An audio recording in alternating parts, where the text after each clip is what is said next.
What's up, my shinobis? How's the village doing? This is your Hokage here, Omar. And it's me, Robbie. My other Kage, and my other Kage is David. And unfortunately, we would have had the fourth Kage, but he's not here. That would be Josh. He would have missed all this actionness of Orochimaru invited him someplace, you know. Yeah, totally. So he couldn't join us, and like always, we have timestamps for your favorite shows, and we're starting off a new season. Yeah, we are. Hot new season. Hot new season, ready and baked. Yeah. Just for you. Just for you guys. And so we're very excited here in the studio. And yeah, let's also I need you guys to Rasengan that's that like button, and also Chidori the hell out of that subscribe button. Then the bell. And don't forget to notify the bell. That's very important. You gotta summon that bell. Yeah, steal Kakashi's bells. So don't forget to do that, and let's just jump into it, man. Jump into the new fall season. We're so excited here in the studio, and let's just kick it off with the Evolution Fruit, Conquering Life Unknowingly, Episode 1. Episode 1. Man, this anime. Oh, this was weird. But it's a weird concept, but I feel like it could have done better. I think what it is like, hey, let's take an isekai anime and let's just kind of like normalize it, you know? It's like, oh, we live in a magical kind of like, well, not magical, but it's like a game world. Yeah. So send your students to games. Yeah, it has more of a game aspect to it, more than isekai. Like it kind of fantasy. Yeah, like it kind of reminds me of Excel World, the Sword Art Online, quote unquote, like sequel or whatever people call it, made by the same creator. It kind of reminds me of that, where like a chubby dude, you know, it's like in a game and stuff like that. Well, man, let's just dig into this, man. It was not good. No, it wasn't. Our MC is pretty much down in the dumps because he's got to be down in the. He's a loner. Everybody hates him. He has horrible BO. He's a fat guy. Yeah. Because if you're fat, no one likes you apparently. Yeah. And the anime world. Well, at least on this one. Yeah, because he's the only fat guy. Yeah. He's the only fat Japanese man. And he's in a predicament where it's weird how they start off too.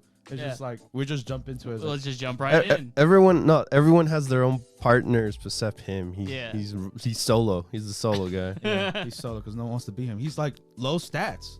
One. It's his BO. You know, you can't really do it. You know, everybody just can't stand being around him. You know. I guess. Hey man, your favorite animal shows up in this anime. What'd you think? The good representation? What are they called again? Like the devil monkeys? They were like, they named after a move after it. It was like a slash monk. Yeah, it was something really dumb, but like it was funny too because like I was thinking about it because the dude was eating them. He's eating their dudes because they dropped meat and everything like that, and then like the leader came, and obviously if you guys haven't seen the trailer or anything like that, or you guys have seen the trailer, then this isn't really a spoiler, but like this is the main love interest. Yes, this beautiful gorilla. It was kind of obvious. It is very obvious. The thing is that like I love the fact that this. So far, anyway, with this episode, it just commits to the fact it's just a gorilla. Yeah. But you know for a fact it's not gonna last long. No. But it shows it in the first minute of the show. It was like, oh, it's this beautiful wife. This beautiful girl. Yeah. Oh, like ready to marry him. Yeah. The thing that is so weird about this show is that the more he levels up, the more beautiful he looks, the more gorgeous he looks. Stronger he looks. And eventually she's probably gonna eat it too. Oh. so the skill the skill that this entity told him, like, I guess is the BO thing, right? Yeah. The body odor thing. Yeah, he could KO someone with it. I guess. Yeah. That was weird. That was a weird ability. Dude doesn't shower. Okay, the thing that bothered me was the water scene when like he's drinking water and like. Oh, You know what I'm talking about? the water did not look real at all. Yeah, no, I mean, like, it was janky. This whole anime's animation is garbage. I showed David like my thoughts on like the opening. I saw the opening. Yeah. It wasn't good. Like, no, it's so weird because like most other anime openings have like animation and like just like wow, you know, it kind of blows your mind and stuff. Like it's their best. This is their best. This is their best. Yeah, they're trying to sell you. Even anime that has like horrible animation within the episode at least has pretty solid openings. Yeah. This one did not. Like it didn't have a budget for its opening at all, let alone its actual show. The action pieces were like stiff as hell. They're like. Yeah. Oh, man. The only thing that I liked from it was the whole video game aspect where when he takes down an enemy, the items actually drop and he reads the thing. So this is the first time I ever see an anime where you see all the stuff there, like look, the coins, the fur from the animal, and then read about what that animal is kind of. So that was kind of cool. But other than that, I think the mom Isekai probably had something similar to that. Yeah, right? yeah. It was like a game. Yeah, it was not. Obviously, you saw that anime for the mom. You weren't watching for the item drops. But that's the little thing that it's the show just barely anything. Like I mean, should be told the only reason why we even watch this is because of like the concept is also because of the fact that like it's monkeys. Yeah. Rav is a big fan of monkeys. Ravi loves monkeys. Gotta love them, right? But this one didn't save it. No, not at all. This one was just garbage. It was pretty bad. So safe to say. Yeah, for first impressions, I think it's unanimous all around the board. Yeah. That we're gonna drop it. Yeah, we're dropping it. We're dropping it first episode. Sorry, evolution, fruit of evolution fans. Yeah. However many of you guys also, are out also there. Josh too. Josh said about this anime as well. Yeah. Yeah, Josh is. I'm pretty sure he would want to drop it as well. But he was amazed that we were covering it. No, imagine he comes back and he's like, "What? Guys?" And it's funny because this was one of the fall previews, the children's playground one. Yeah, and we have another one in our list, so look forward to that. Yeah. So, but yeah, this one pretty bad. I guess rating wise, it's just the 3. Oh, if you were rated, yeah, the same rating for me as well. 3. Yeah. 3. 2. 2. Damn, you harsh now. You harsh. It was pretty bad. And with that, we move on to the next anime we have. Pride of Orange, episode 1. Pride of Orange.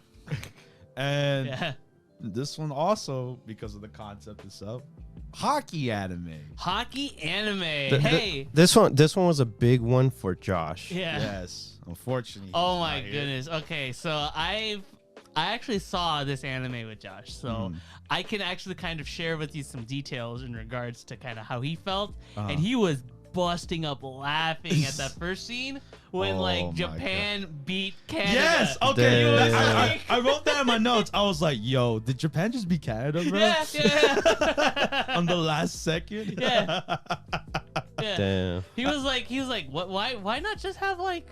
I don't know, like Singapore or like any like other like random team or like because Canada's the top dog. Yeah. Canada, of course, Canada's the top dog. You know, it's like if you have a soccer anime, who are you gonna put? You're gonna put Brazil. Yeah, you're gonna put Brazil. Spain. Yeah. Any of those. So of course, Canada being like the top, country for should have been America. Just like I've laid. Wow. Just kidding.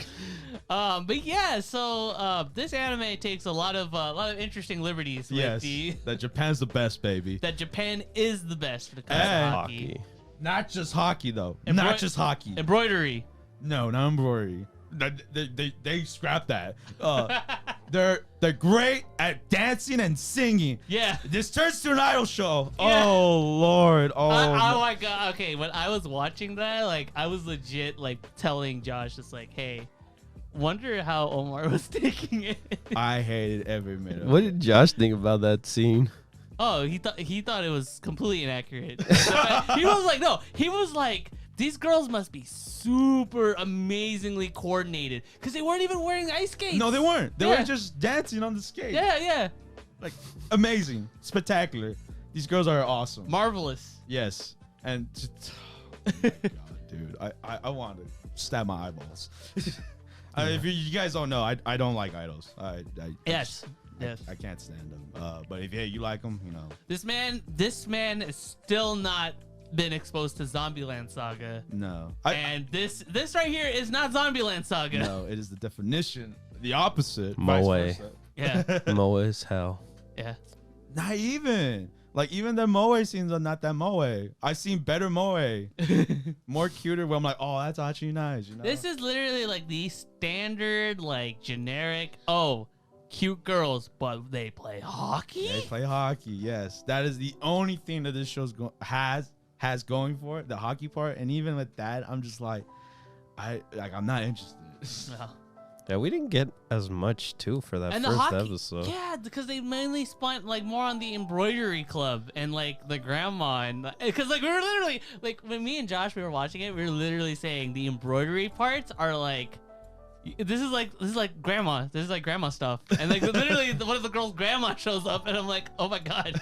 And the funny thing is that they didn't go anywhere with this other than say, oh, do you want to join? I have a flyer. Yeah. Remember we skated like a year ago? Because we're Yeah. super rich, right? And then the one girl, she goes in, she's like, oh, chilly. It's cold in here. Are we gonna get hurt? Are we gonna get hit? No. No way. Oh, the puck looks like senbei crackers. Oh god. Yeah. So let's get to the end. Review of that first episode. Of course, Impressions? Yeah. Can I give my rating? Yeah, go ahead. I give it a Josh out of 10. Josh out of 10. Nice. I only watched the show because of Josh. So Josh, if you're hearing this is your fault. I'm just kidding. No, but real rating, I'll give it also 3 out of 10. It's whatever, man. I guess I'm a little nicer. Well, I mean more. Okay, actually no. I'm 3. I'm 3 out of 10. Well. You're with him? No, yeah, I'm with him. I meant nicer as in like I'm actually rating it more than the Fruit of Evolution. Yeah, it's a 3 out of 10 for me. It's just because it's literally all it is just it's an idol show.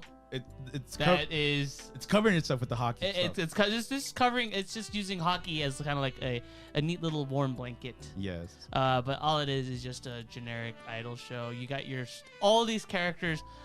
They don't even count as like stereotypes at this point. No. They're literally just like, okay, you're the stupid one. You're the busty one. You're the not emotional one. I'm sorry. You're the leader. Yeah, you're the leader. Yeah. You decide. You're the like one that decides from everyone. Yeah, you the tough girl. You the shy girl. And it's super generic. You go ahead, David. Yeah, 3. Nah, damn, we all 3s over here.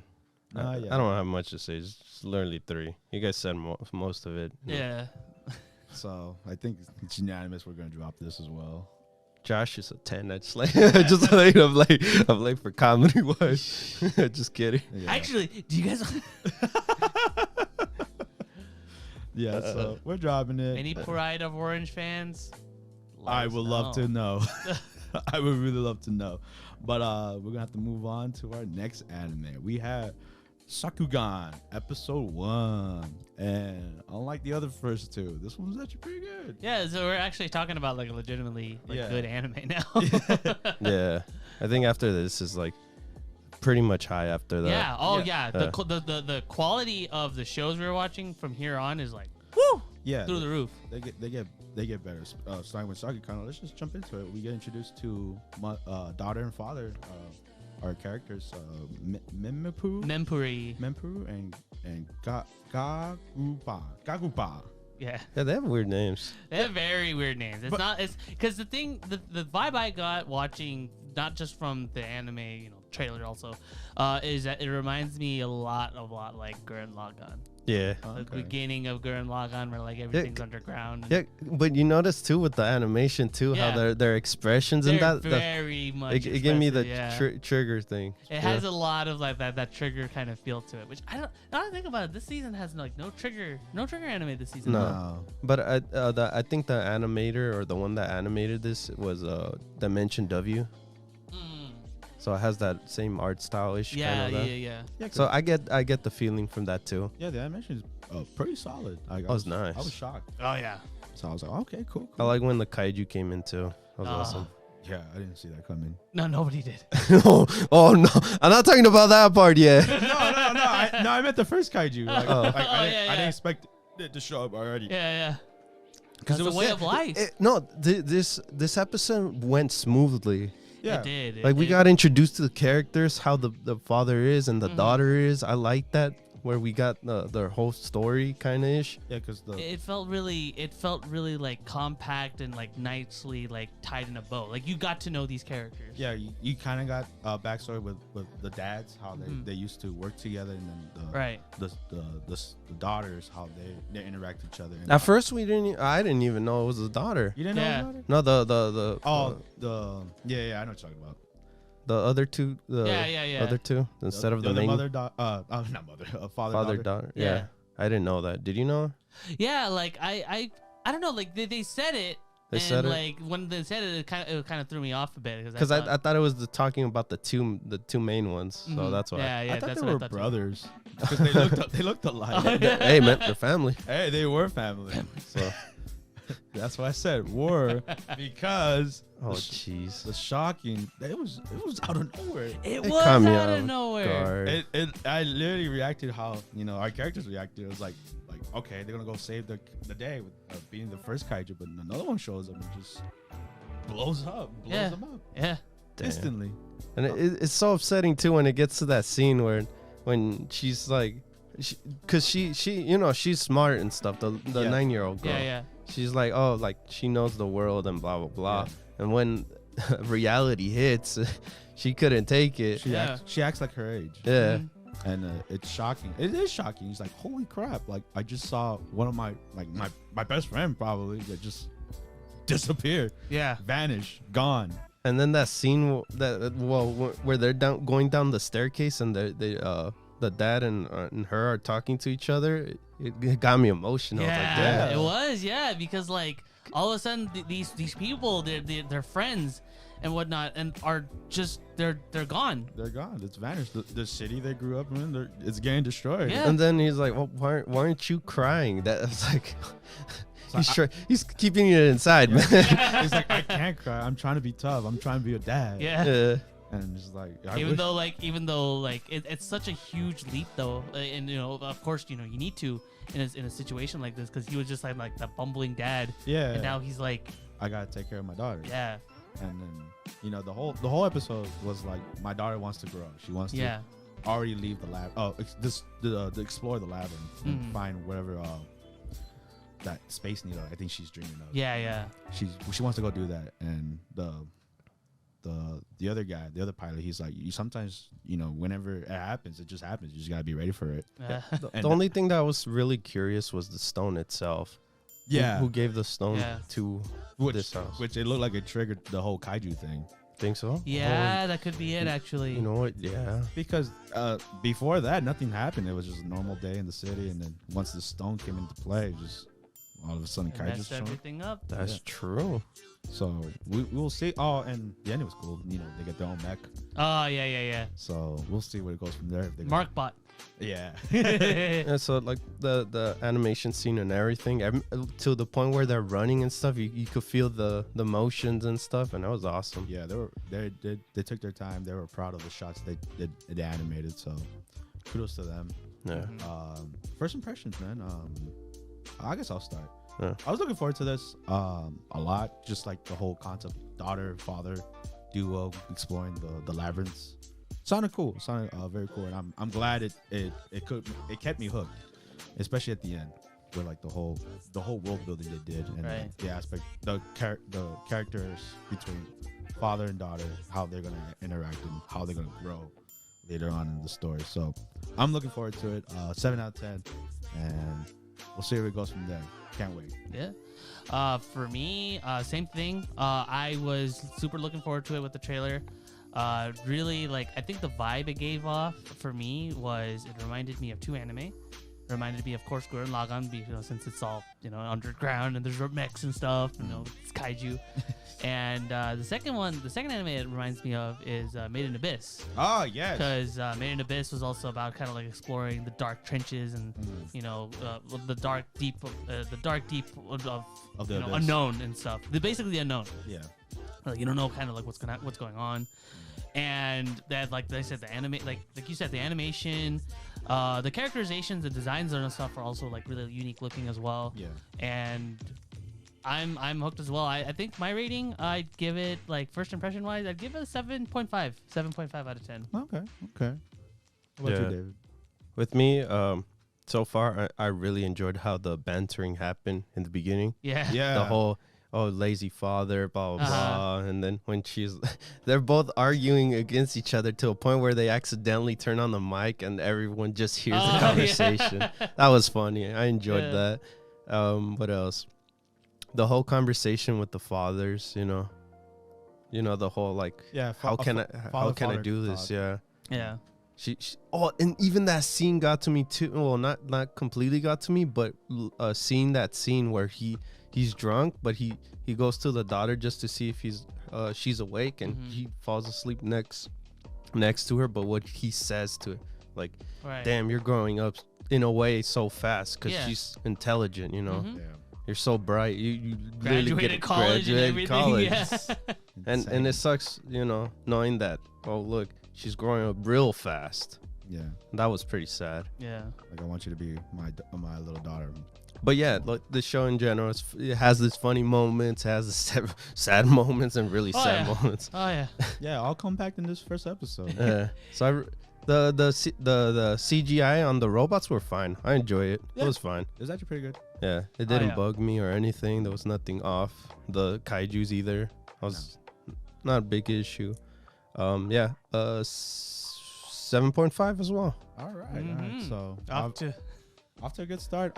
So obviously that's we recommend this anime. Give it a try. First episode, and join us for the ride. See where it goes from there. Yep. And with that, we have to move on to the next anime. We have The Faraway Paladin, episode 1.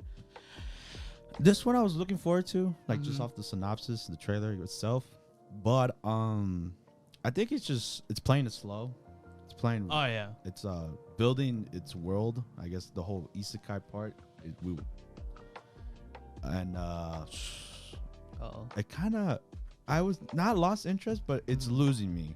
Yeah, like the undead characters. I feel like I want to know more, and hopefully the next episode kind of does that. Yeah. But like, there's a mysterious take to Will, our main paladin guy, where he's from. He knows about his Isekai world, like his real world, but how did he get here and all that stuff? The whole Isekai. One thing I meant to mention though is that these 4 characters, Will, Mary, Blood, and Gus.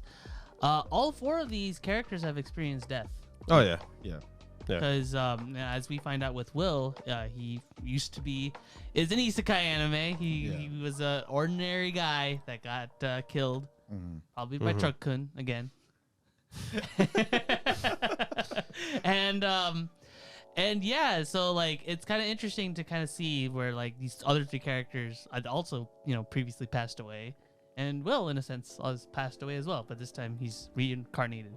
But I guess them in general ended up being in the bad area since the gods didn't like them. That's why they ended up dead. Yeah. When they mentioned that whole like we made a contract with the god of death to kind of keep living in the world. The other god of nutrition and fertility and whatnot is not that happy about that. Yeah. It's like, wait a minute, that's sacrilege. Yeah.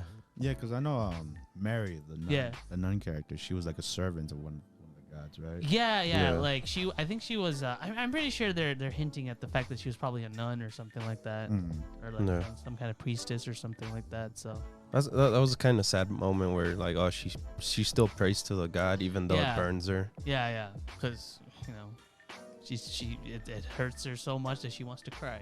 Yeah. I like the war order. I guess the right now the world itself is like he's living in the undead area, I guess. Yeah, I mean it's still not kind of it's still not exactly explained. We just know that there's a town that doesn't have isn't occupied at all. Yeah. It's literally just these four. Yeah. He's living his life right now. Yeah, he's just growing up. Yep. A ghost, a mummy, skeleton, and they're teaching him. Raising a boy. Yeah, teaching him to fight and protect himself. Yep. Even though he already knows this. Yeah. And I was like, oh, okay, we're just getting explanations. He's pretty much being. It's weird because he's kind of hiding the fact that he knows already most of this stuff. Yeah, that's why when he says that, like, when he mentions how they're all keeping a secret from me, but I got a secret from them. Yeah, we're all keeping secrets. And I was like, one thing I want to mention though is that do you guys find it kind of weird when they have the when he talks in his head, it has like a weird filter on it. Yes. Yeah. Okay. Yes. It's not just me. Yeah. It was weird. His audio was weird. Yeah. So I was like, it's not exactly like a type of like audio filter that they normally would use when you just talk in your head. Yeah. Like it was really weird. Yeah, and I feel like I can't help but compare it to like Jobless Reincarnation. I feel like I'm comparing those two. It really has that kind of like, because Mushoku Tensei is also very like slow. Yeah, but at least with that one, it kept me interested, and then this one, hopefully I'm wrong. Maybe like next episode. Yeah, we kind of decided to give it the 3. Yeah, that's fine. Yeah, I honestly think that this is fitting for the 3. 3 episode. Yeah. Episode rule. Yeah. You guys want to get ready? Yeah. I guess I'll go get a quick one. This one, like we said earlier, it's pretty slow. It's playing a slow game, and the world is interesting itself. But let's see. Hopefully, we pick it up with the characters. Maybe grow more attached to them. Will's interesting, but I don't know where it's gonna go from here. So I'm very interested. Give it a 5 out of 10. All right. Just average show. Average show. Yes, and this was also the other children's program anime. What the good one? Yeah. Oh yeah, never mind. I'll get to mine. Go. For me, yeah, I saw a lot of parallels with Mushoku Tensei for sure, especially with the pacing and everything, and a lot less sexual, Oh. Of course, the beginning part too. Yeah, because even with that, because when he was like literally born and everything like that, it felt kind of like a comedy anime where they're like, oh my god, a baby, what do we do? Yeah. But yeah, all in all, it's interesting. But it's not interesting enough. It's definitely separated from your more traditional isekai for sure. It's not copy and paste. I'm not gonna say that as first impressions go, but it definitely needs, for me, I think Omar, you probably would agree as well, that it has yet to find its footing. Yeah. Needs more meat. So I think the 3 episode rule is very appropriate. Rating wise, I give it a 6. It's a good 6 out of 10. Nice. All right. For me, animation was decent. It wasn't horrible or anything. It wasn't like me. It was just it was a little bit good. It was good. It was good in its way. It was better than the Gorilla one. Yeah. Oh, yes. But not as good as Mushoku Tensei. No. Oh no. Designs were cool, except the skeleton guy. No, he was cool. What? No, he was cool. I like the skeleton guy. I like his hair. No, his arm thingies and his leg thing was kind of weird. Okay, all right, we gotta fight on that one. What else? There's not much to say. What you guys said mostly. Other than that. But I'm gonna give it a 5.5. All right. In the middle. In the middle. Interesting. And with that, we have to move on to our next anime. And we have, we actually covered this one last week. The Heike story, episode 4. Yeah, so if you guys I want to listen to what we said previously. If you don't know, this anime started really early compared to the other fall animes. So if you want to check out the first 3 episodes, that's on last week's podcast, episode 78. So I really recommend it. We gave a good review on that one. So that's why we're continuing with episode 4 of Heike's story. And man, I wasn't prepared for this. Oh man. No. So one thing I think I need to bang out of the way, and hopefully you guys can help. I could have sworn that Shigemori basically declared war on his dad, right? Yeah, and they what kind of happened with that? They kind of brushed it off because I think the kid, the Biwa, right? Yeah, no, the what was his name? Tokuko. Yeah, Tokuko was having the baby. Right. And that took over everything. Oh, okay. So that was like I was kind of confused on that one because I was like, and it was kind of like a time skip a bit. It felt like that's true, yeah. Because this anime, this is the thing I compared it with. I said this last episode, but like 86 at least has like the dates and stuff. That really does help. Mm-hmm. I wish this anime had something like that. Yeah, that's like the one minor complaint I have is because I'm always confused as to when something's happening, because it doesn't help that Biwa doesn't change. Yeah. And I get that Shigemori is an adult, but he doesn't change either. No. And maybe it's like the whole eye thing affecting their age. Maybe our eye effect. Yeah. Oh man. Oh damn. We're watching through her eyes. Man. That's crazy. But yeah. But if you guys know or anything, let us know. Let us know. Yeah. I mean, if you guys are a fan of the, if you guys were the OGs that were first a fan of the story back when it came out. Because the joke is it's old. The story is 1,000 years old. 1,000 years old. So, but hey, if you know the story, you can let us fill it. Don't spoil it. Yeah, don't spoil it. Just fill in the gap on that. 1,000-year-old story. Don't spoil it. No, you know what's awesome though? I like the art style because it reminds me of the paintings and stuff from back in the days. Yes, I agree. Because this anime, it nails it, and that's the reason why it's a good thing that Science Saru took over for this animation project, is because they nailed the style. Like whenever they have like the soft kind of like old timey kind of like style and stuff, they got it down. No, yeah, most definitely, especially since we've seen the last works. Toby. Yeah. Star Wars Visions. Yeah. No, it's insane. Yeah. It's really cool, and it's cool to see. Because you notice at some scenes they're always like this. Or like this. Yes, yeah, they nail the poses. Yeah, the poses. Yeah. So you get the aspects of the images of, oh look, this looks like from that time and stuff. Yeah, it's literally those paintings come to life, and that's what we love about it. That's what we love Science Haru. Yeah. But yes, the main plot of this episode. Our boy Lord Shigemori is.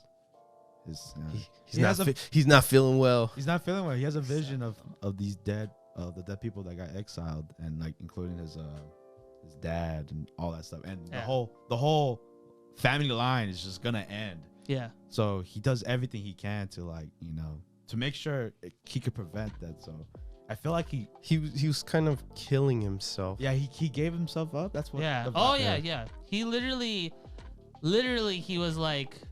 He went to the pilgrimage, with his sons and Biwa, and he prayed. He was like, I want to end my life early. Yeah. This is something he wanted. This is something he wanted to do. And is it me? Hold on. Let me tell Rabbi, since you've seen the scene where he was praying. He had the fire behind him, like going off. Yeah. Is the son getting also the power of it since he saw it? Well, I don't think so, because at the end of the episode, Biwa inherits Shigemori's eye. Oh, okay. Then how did he get to see it? Because he stops her from saying. I think what it is that it might be, again, just my thoughts. I think it might be genetic, maybe. That maybe his son probably inherited it in a way, but maybe it's now just awakening. But when it comes to Shigemori's actual power, it went to Biwa. Oh, okay. That's my guess. Interesting. Yeah, because that's the only thing I found weird. Like, why did he stop her from trying to say. You're right. And I remember when I told you, it was like more. Maybe it was like my dad's praying, so like right. he's in the moment. So let's just. Oh, that could be another thing too. Yeah. But yeah, of course, getting sick over time. Yeah. It was so upsetting just seeing him down. Yeah, because he was my favorite character. Like, oh yeah. Off the bat. He's the one that took me win. He literally. He's a kind guy. Yeah, Shigemori literally like redeemed his whole family, even because his whole family line was super hateable. Yeah. Right off the bat from that first few minutes. Well, yeah, the because of the father too. Yeah. That whole beginning scene was because of his line. Mm-hmm. Yeah. And then literally right off the bat, Shigemori single-handedly redeemed his whole family by taking Biwa in and being nice, and now he's gone. To the very end too. Mm-hmm. She literally played the music for him. Yeah, that's why when they showed her white hair for him, she can't, because she normally talks about it, and this one she couldn't. She didn't. Yeah. She was like, it's too hard to talk about. Dude, it was too hard to see. It was hard to see because I was tearing up, man. You're used to seeing her doing her chants and all that stuff. Yeah. But in this one, she's just like, I can't do it, man. Mm-hmm. And then she finally finished, and she's like, hey, man. Hey. Shigemori. Jeez. And it's tough to see. It's tough, tough to see, especially how the rest of the family reacted. Tough episode. It was sad. Yeah, it was really sad. So I'm kind of scared to see what happens from here. Now that our Lord Shigemori is gone. Yeah. Yeah, everyone felt sad too, of course. Oh, no, yeah. Even his father as well. Which is crazy because he's the reason he's in that situation. Yeah. God. Even when he told them, it was like, can you go get those guys that got exiled out of there?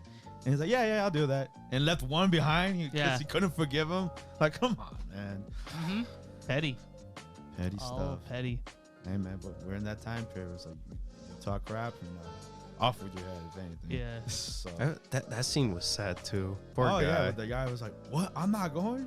I'm legit left here? And he's like swimming. He tried to swim, and his friends are so they try to look back. Yeah. And Biwa even sensed when he passed. Yeah. So it's like she started doing her singing. He didn't make it long. No. Man, it was a sad episode. So I don't think it's gonna look any brighter from here. Nope. So we will continue on with Heike's story. And we have to move on to the next anime. Another new one we have here. Brighten up ourselves. Yeah, let's brighten up. So with The Vampire Dies in No Time, episode 1. This anime was funny. Yeah, it was. Kind of. We got two split people right now. Yes. Omar and Josh. Okay. Well, I'll just give my opinions about it. The whole sand joke, I kind of got old real quick. With Draka, not Dracula. Jalik. Yeah, and Ronaldo.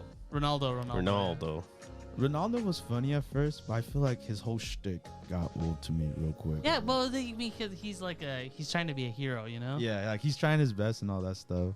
And I don't know. I feel like it didn't start off strong for me with the comedy. And I don't know. And then the other half, I was watching it through, but I don't remember because I was dozing off as well. Well, you didn't like the counter, the convenience store. I was liking it, but I was just dozing off. Dude was a pseudo vampire. He'll get into it eventually, man. I feel like I'm having the problem what I did with Jahy.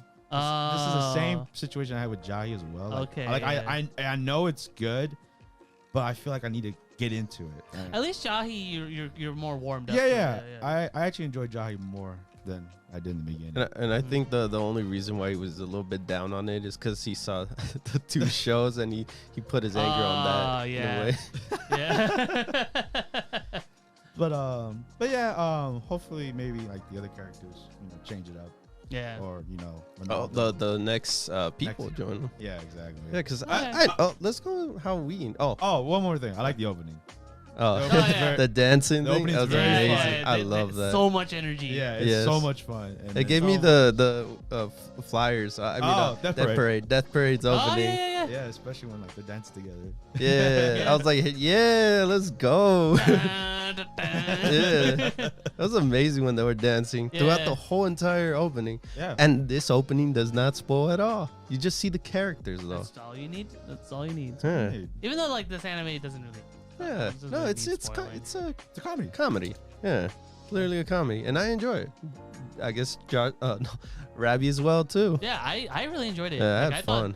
This anime was so fun because like it didn't take itself seriously. It's just a lighthearted Halloween-esque story. Yeah, I like how it started because it did take itself seriously, but all of a sudden, nope. It's like, no, as soon as weak. He literally opens the door and he's like... I mean, if there's anything that you can't criticize this anime for, is the title. Oh yeah.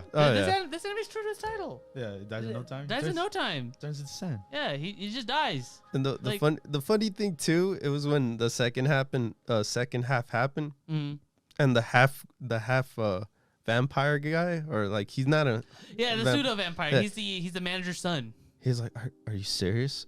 You're a vampire? You're so lame. You're so lame. Yeah, it was really good. It was really funny. And then with the scene with the kid.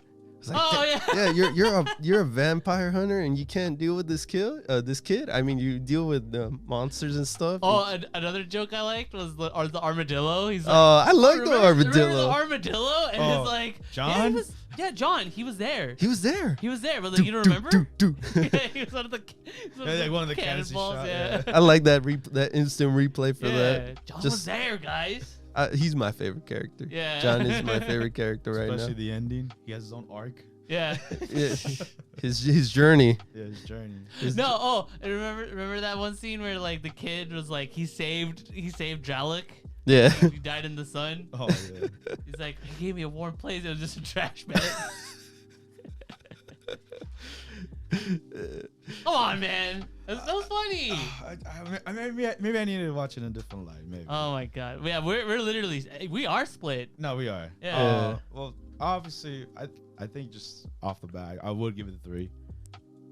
Okay. Yeah, just see where it goes from there. That's how I did with Jahy, so I'm doing the same thing with. That's fair. The vampire doesn't know. Yeah, so hopefully next episode we get introduced with the new characters because right off the end of that episode, he pretty much said, "Oh, trying to get more, I guess." Yeah. So we'll see what happens. Ratings. Oh my god. Yeah. Obviously, I'm the negative Nancy here. He is the negative Nancy. I did like what I saw, but I don't know. I feel like the jokes got old for me real quick with the whole sand, him dying, and Ronaldo kind of getting on my nerves. But you're not a fan of the Attack of the Clones? Attack of the Clones? Yeah, it's like, I hate sand. It's so coarse and hard. God. It gets everywhere. Jesus Christ. Yeah. For me, just 5 out of 10. We'll see where it goes. Wow. See where it goes from there. That's actually higher than I thought. Yeah, I'm not that harsh. 5 out of 10. Wow. I was expecting like a 3. Nah, I'm not that harsh from the comedy. Yeah, I enjoyed it. I mean, I think this kind of comedy, I can get into. You could jive with. I can jive with. I can dance with just like just like the opening. Go on.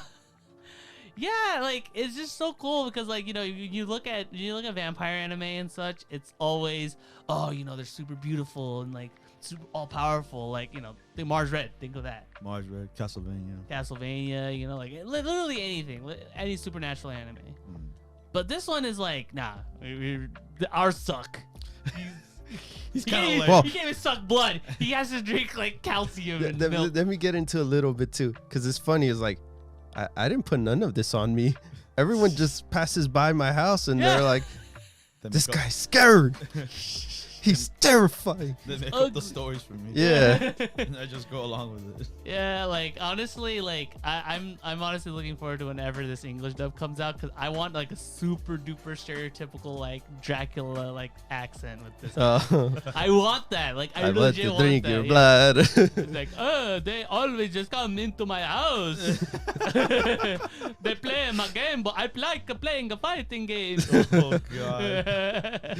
Jeez. And yeah, like this anime doesn't take itself seriously, so why should you? You know, it's just fun. It's a fun time, yeah. And honestly, I'd recommend this. Like, I'd give this a good solid 7 out of 10 for my first impressions. That's nice. Yeah, for me too. I enjoy Drat. I like what's his name? Ronaldo. Yes. Him and his books. Yeah. Oh yeah, he was trying to sell his autobiography. Yeah. I was like, oh, you're a fan of me? I could autograph you. Sign my name. So there was a lot of scenes that were pretty funny. I enjoyed the bits. And I could see what Omar says about the whole him turning into sand, but the sand little things are pretty funny. It's creative. Because you just hear sand. I think that's what got me annoyed. They keep saying sand. You don't like the sand? No, it got me like. Oh. Wait, you don't like it when like cute anime girls do like the stare and they just like stare? You don't like that? Yeah, for like a little bit here and there, but not throughout the whole anime. Hey, what did I tell you? What does this anime's title do? Yes, when he dies in no time. Yeah, and I feel dumb saying it, but you know, either way, I'm standing my ground. I'm being. It's funny too because he's immortal, of course. Yeah. So the whole point of him dying is literally he just comes back right away, and that's what's funny about it. Yeah. It's just the fact that he's just weak. Mm-hmm.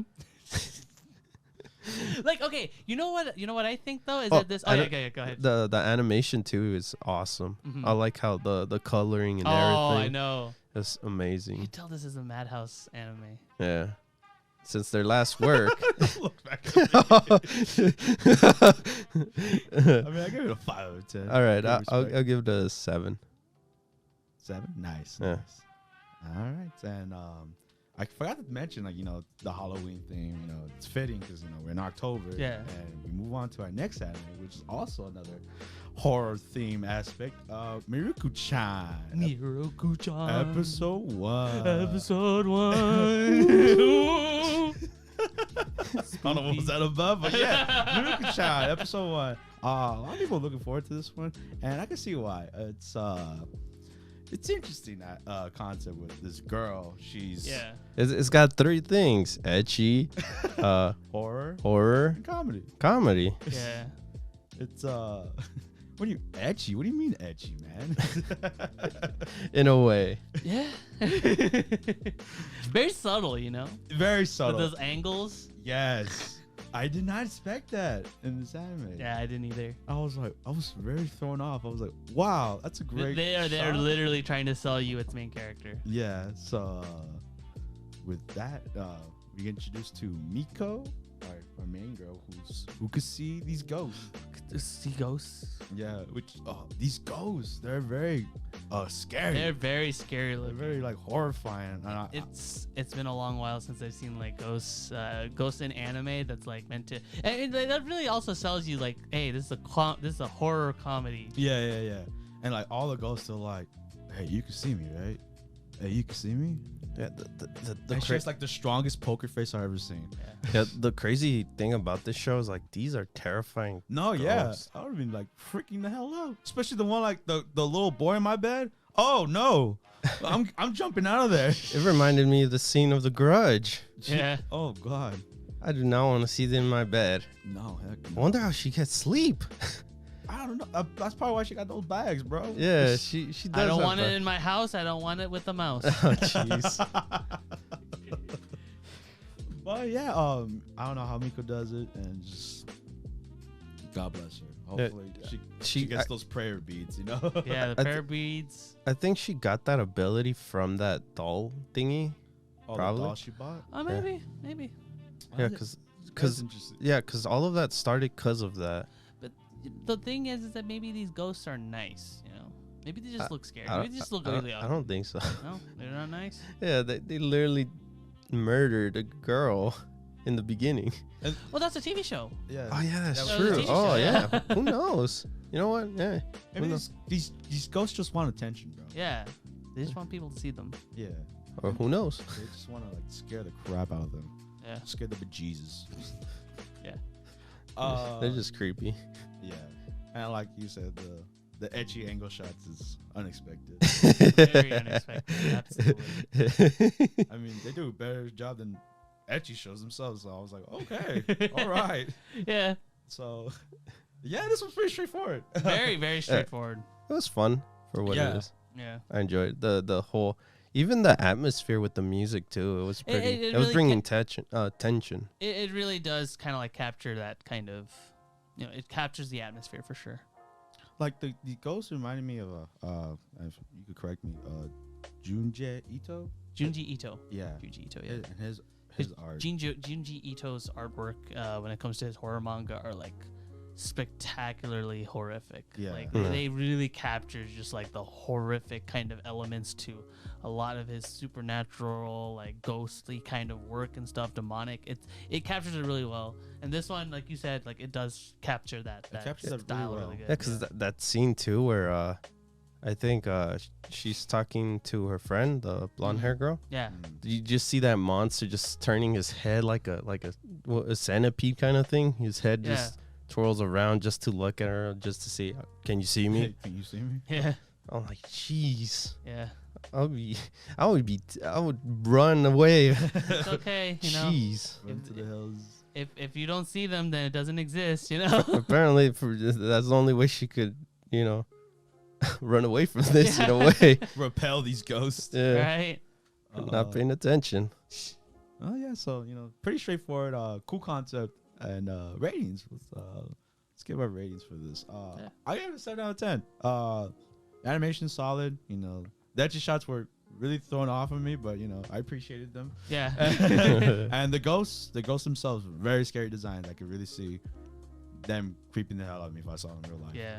So, good job on that. 7 out of 10. For me, it's the same thing. The one thing that I'm kind of mostly worried about is I'm hoping that this anime keeps things fresh. For the first episode, it was great. It was a great first episode. Great like overall kind of like concept and stuff. But I'm just like kind of worried that like maybe this might just be kind of it. Maybe get old. be playing its cards. So you think it's kind of similar how you thought for life lessons with Uramichi in a way? Yeah, where you thought it's gonna just constantly be, hey, we're gonna do this specific thing over and over again, I guess. In the beginning, of course. Right, yeah. So like, I'm hoping that this anime kind of like keeps things fresh and kind of changes things up a bit, episode from episode. Yeah, I think 6 out of 10 for me. Okay. Again, I would be in the same boat, 7, but that fear is still kind of in me. Yeah. But for now, it's a 6 out of 10. I enjoyed it. The only thing that changes that I see that might be is the introduction of that third character. Yeah, the girl. That's true. Because the girl, from the ending or opening? Ending. We noticed that in their eyes, we see the MC's like eyes. She sees ghouls. The second one doesn't see anything. Hana, she's just a mushroom. Adorable. Yeah. Lives in Cloudland. Exactly. And then the third one has the same eye as similar to the MCs. That's true. And she noticed it when they walked walked by, but she didn't, she walked past by it. You could tell she's going to be part of the cast because she also has different hair colors. Yeah. But yeah, so she has the same ability to see, I think, from what I saw. And hopefully that changes it up. I guess that you're a little worried, hopefully. No, that's what I'm hoping for. Like I don't want anything. I don't want the show to automatically go bad. I have faith in this. I have faith in this anime. Yeah. So yeah, I had fun with the show. Even the eerie kind of scary thing. Right. It was cool. I liked that. It was a nice treat to see. In this weird combination of comedy / horror. Yeah. / ecchi. Yes, the ecchi part. Good. But yeah, so I give it a 7. All right, nice.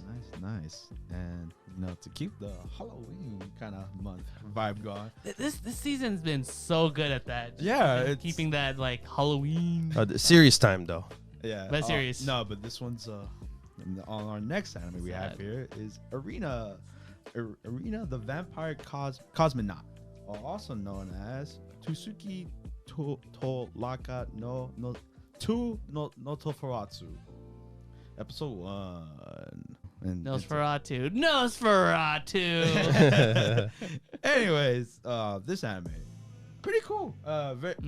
Just off the bat, like, you had a cool concept. Yeah, for me, I guess because I was the one that, like actually picked the thing. Because remember how I told you during the video too, you didn't know anything about it. Yeah. The concept of it, I was like, this is some crazy concept. It's so unique. It's literally a historical anime. Well, vampires. It's okay. I get it. Okay, the way I said it kind of sounded like Mars Red, but hear me out. Hear me out. This is not Mars Red. It's not Mars Red. It's a what if. This is not what if. Oh no! Yes, it is. Even though, it is technically what if. Yeah. This isn't the USSR. This is the UZR. Damn right. Yeah, and it's not the United States. It's the United Kingdom. Damn right. Yeah. It's not Britain though. It's still technically the U.S. I feel like U.S. and Soviet Union. It's literally the space race. No, I know, but Britain just combined probably. Oh yeah. Maybe the U.S. like beat like the U.K. Yeah. And just took its land. Yeah, pretty much. I don't know. That's my thought. Anyway. Nice. Yes. USA. Space race. Space race. The Russians, they're historically known for sending a dog into space. I felt sorry for him. That was such a tragedy. That was so tragic. And then when we find out the real how it died, like it wasn't like weeks like passing by. No, literally within hours. Within hours, the dog just died up in there. I was like, oh, it overheated. That sucks. Even like the vampire girl, she was like, "Oh, that freaking sucks." Yeah. She went to pray for it too. Yeah, because that dog was a hero. Yeah. Got a statue, damn it. Yeah. But yes, our main character, Lev, and he's military, right? Yeah, he's military. He wanted to be a cosmonaut. Yeah.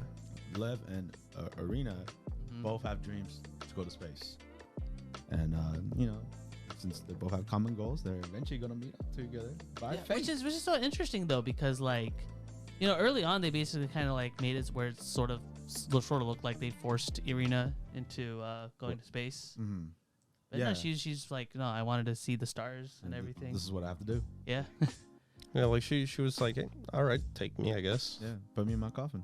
Yeah. For the USSR. I know that they did it all like crazy too. They're all like, she's like literally boxed in within a cage, within another cage. In the gulag. Yeah, in the gulag. Yeah.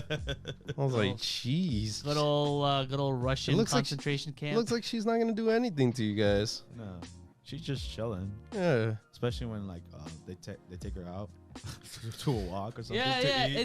It's interesting too, because it's like, even though they're vampires, they debunk a lot of myths. They're like, okay, sunlight is a no, which directly like contradicts the other one where the vampire dies immediately. Yeah, it's like, but sunlight, no, they're cool. They just get heat stroke from it. Yeah, it hurts them. Yeah, it's like blood. No, they don't drink blood. Just food. It's regular human food. Regular human food. They're basically humans. Vampires are cool then. Yeah. In this world, they're so cool. Yeah, cool. And they just got pointy ears. All they gotta do is have an umbrella in the daylight. Yeah. And they're fine. Mm-hmm. Just like the Twilight vampires. Oh, they shine, all right? Oh, yeah. You don't need no shining. Skin of a murderer, bro. Bella, you understand. It's a murderer skin. Anyways, screw that vampire movie. But since humans, in the human world, we've been exposed to, the whole mythos of like vampires, garlic, and blood. And not inviting them. Yeah, not inviting them. So everyone's scared of them. Yeah. Scared of her. And there's a point when she's gaining food. Yeah, she was in the mess hall, and none of them. And they want to chill with her. Yeah. And except for a crew. And of course, our MC2 also forgives her not backing her up. Yeah, he didn't stick up to her. Which, even though it was love on first sight for him, he literally was like, "Oh, she's beautiful. She's beautiful." Look at those combat boots. You know what's funny too? No, not funny, but I was like, "Oh, that's adorable." The whole scene, like, "Oh, I wonder if he takes the blankets too, because you know it's cold. I was like, she does the whole all vampires don't feel cold, but who knows if they do? She could be lying. That's true. That's true. But then again, she's like No, but they found her. I mean, they found her in Siberia though. She wore a sweater there. That's true. She went outside with a jacket and the Russian. Siberia does get like negative 30 degrees though. So heck yeah, gotta love Russia. But yeah, but then nice of him just to put the blanket in. Yeah. And how he gets treated too, man. He gets treated like a prisoner as well. Yeah, because they're like, where am I gonna sleep? It's like, you're gonna sleep here. In the gulag. In the gulag as well. You're gonna train her. Hey, you wanna go to space, right? Yeah, you're in a train. What was it? Number 140. Oh no, it's number 44. Yeah, number 44. Number 44. Yeah, because Irina is literally just an alias. Yeah. But our boy Rev is like, you know, I'm gonna call you by your real name. You know, this name right here. That's what I'm gonna call Show you. respect. Irina. Yeah. And very cool. I can't wait to see how the whole training goes and how their bond's gonna grow stronger. See where it goes from here. To become a cosmonaut. I think this from here on is my favorites. Yeah. Shows, and this is one of the great start for this show. Oh yeah, absolutely. Oh yeah, most definitely. Interesting start, and let's just give ratings. This show, it's like I said, interesting take. I like our characters. You got Lev and Irina.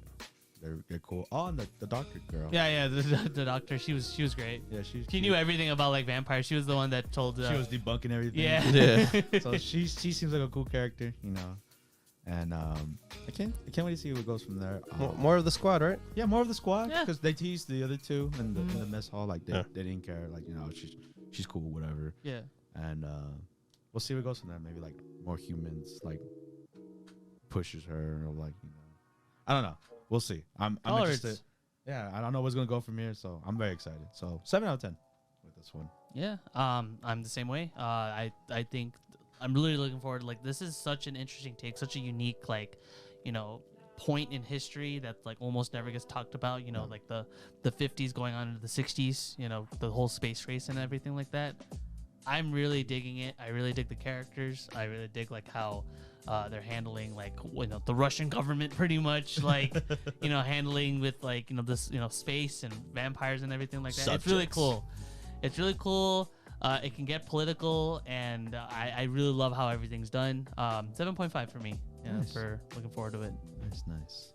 Yeah, so I'm curious how this is gonna end up too, because now in a way they found the secret from the enemy, of course. That this could be more lead to like, hey, can they make it like farther, other than just the atmosphere of space, farther than the universe.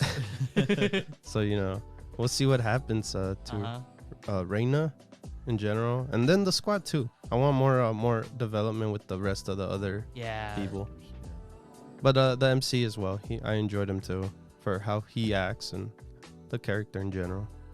Yeah, I give it a 7 as well. All right. Nice. We're very on point. Oh yeah. Today. Great show. Yeah. No, very solid show. Absolutely. And here it comes. The next show, which I completely forgot, but I'm glad I kept reminding you, man. Kept reminding me, as we have is Takt Op Destiny, episode 1. This show was wild. Yes. I loved it. One thing I want to mention. Remember the show Listeners? Oh yeah! Oh my God, that was an OG show. Yes. That we dropped. That we dropped into the universe of the music concept, right? I wanted it to be the main point of the story. Right. It wasn't nailing it in Listeners. This does it really well. Yeah, it does. It does. Oh, I really enjoyed the whole aspect of this being like 100 years in the future. Yeah. And the crazy aspect is in the beginning where the mom is telling the story. The story of like the conductors and everything. Yeah. They don't play music at all and stuff like that. You just see the piano just there. Yeah. Like there just by itself. It's like a historical piece. Yeah. People wrote on it, and I like that whole the whole imagery there too. And our MC just like Oh, that's a piano. It plays music. What music? What is music? Because the side effect of playing these the musical instruments of the past is they attract these enemies called D2s. D2s. And they're very fearsome. They don't hold any punches. Yeah. Yeah, they came rushing once he started playing it. Yeah. The music's amazing in this show. It is, yeah, and it's like all these classical pieces too, and it's like, oh my god. I was pointing them out. I was like, oh yeah, especially when it got to a little bit ahead where they brought the piano somewhere else. Yeah, yeah, that was. But yeah, I love when he starts playing it. Everyone's like, oh, what? What is this sound? Music? Yeah, like, this is amazing. And I like the fact that animation is amazing too. Oh yeah. Who did the animation? Madhouse and Mappa. Oh my god. So this is a collab project. Oh my god. And it shows very. It is. Those two studios, they go so hard when it comes to like animating. Like, but yeah, we get introduced to Takt and Cossette, which is interesting because. The weird thing, well, for Omar was the whole arm thing. Yeah. Why he would lose it and stuff. But now do you get it now, in a way? Yeah, it becomes her power. Yeah. Oh, I did not get that. Really? Well, I kind of put it too because he needs the stick.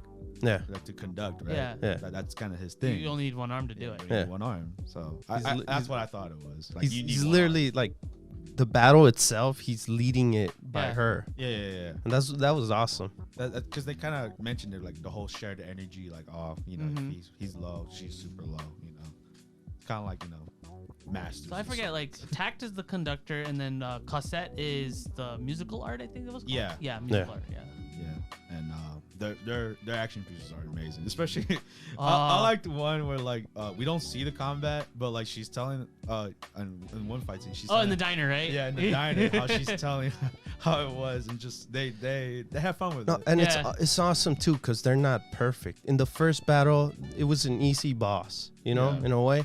And of course, our second girl, she's just a regular girl. Cossette's sister, I think. Yeah. Anna, I think. Anna. She's the one that I like the whole fact that they have a goal too. There's an actual goal to it too. Gotta get to New York, baby. Yeah. Heck yeah. I did not know New York was the the main place for orchestra, at least. I don't know. It might be because of Broadway, maybe. That's why I said. Yeah. I was like, it's probably. That's why I found it weird too. But it's the future, so. Yeah. Who knows what happened in New York? At that time, right? but yeah, that we know. I like this that the placement is not Japan. It's America. It's America, baby. And the road trip, oh my god! I saw the desert and everything. It reminded me of home. No, yeah, and it's cool. And like when the driving animation, the car animation, it's solid. It's great. Yeah. And then you could see in a way where they can't go right directly to New York. They literally have to do small things before they get to New York because there's a lot of D2s. D2s, yeah. They're infested. infested. Yeah. You could even see the whole map that it was literally covered in pure of them. So they have a ways to go to get there. But I like how everything was like packed in, just like our anime before. No, which one was it where everything was good? Sakugan, yeah. Everything was placed well, real good. Other than I need a little bit more with the characters, more story on them. But that's fine. Yeah. That's fine. This is just a first episode. It's the first episode. I think the road trip aspect kind of that's yeah. But it's not a big issue. No. And I like the comedy too. Like I think like the comedy was pretty solid. Yeah, personally, especially with the sister, the older sister. Yeah, because Takt is like, why don't you guys listen to me? Yeah, because Takt is like he's obsessed with music, and then Cossette is obsessed with putting calories on. I'm sorry that I was interrupting you when it came to the battle, but when it came to the battle itself, they don't listen to what she says, so that's when they go on their own, and that's what affects it because they can't. Like an orchestra, he needs to lead the thing, and he was by himself. So what is he gonna? Exactly. Like, they're not working together. So that's why they failed at that second battle. And I was like, "Geez, you guys gotta listen." Yeah, and he fainted. Because Takt is so fragile. Like, literally, like at just a slight breeze. Yeah, he gets can just do him in. Damage him, and like even in the final battle where like he's like turning red on one side. Oh yeah, that was an amazing scene. That was really cool. Yeah, because she took a blow, and he felt the blow, so he's like, damn, like we could still push it through, Yeah.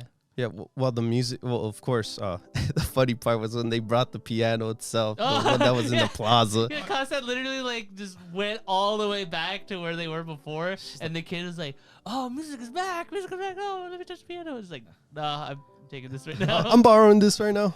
Yeah. I need this. They have no, like, I love how just unaware, like, they are of, like, how much damage they're causing. They don't even care.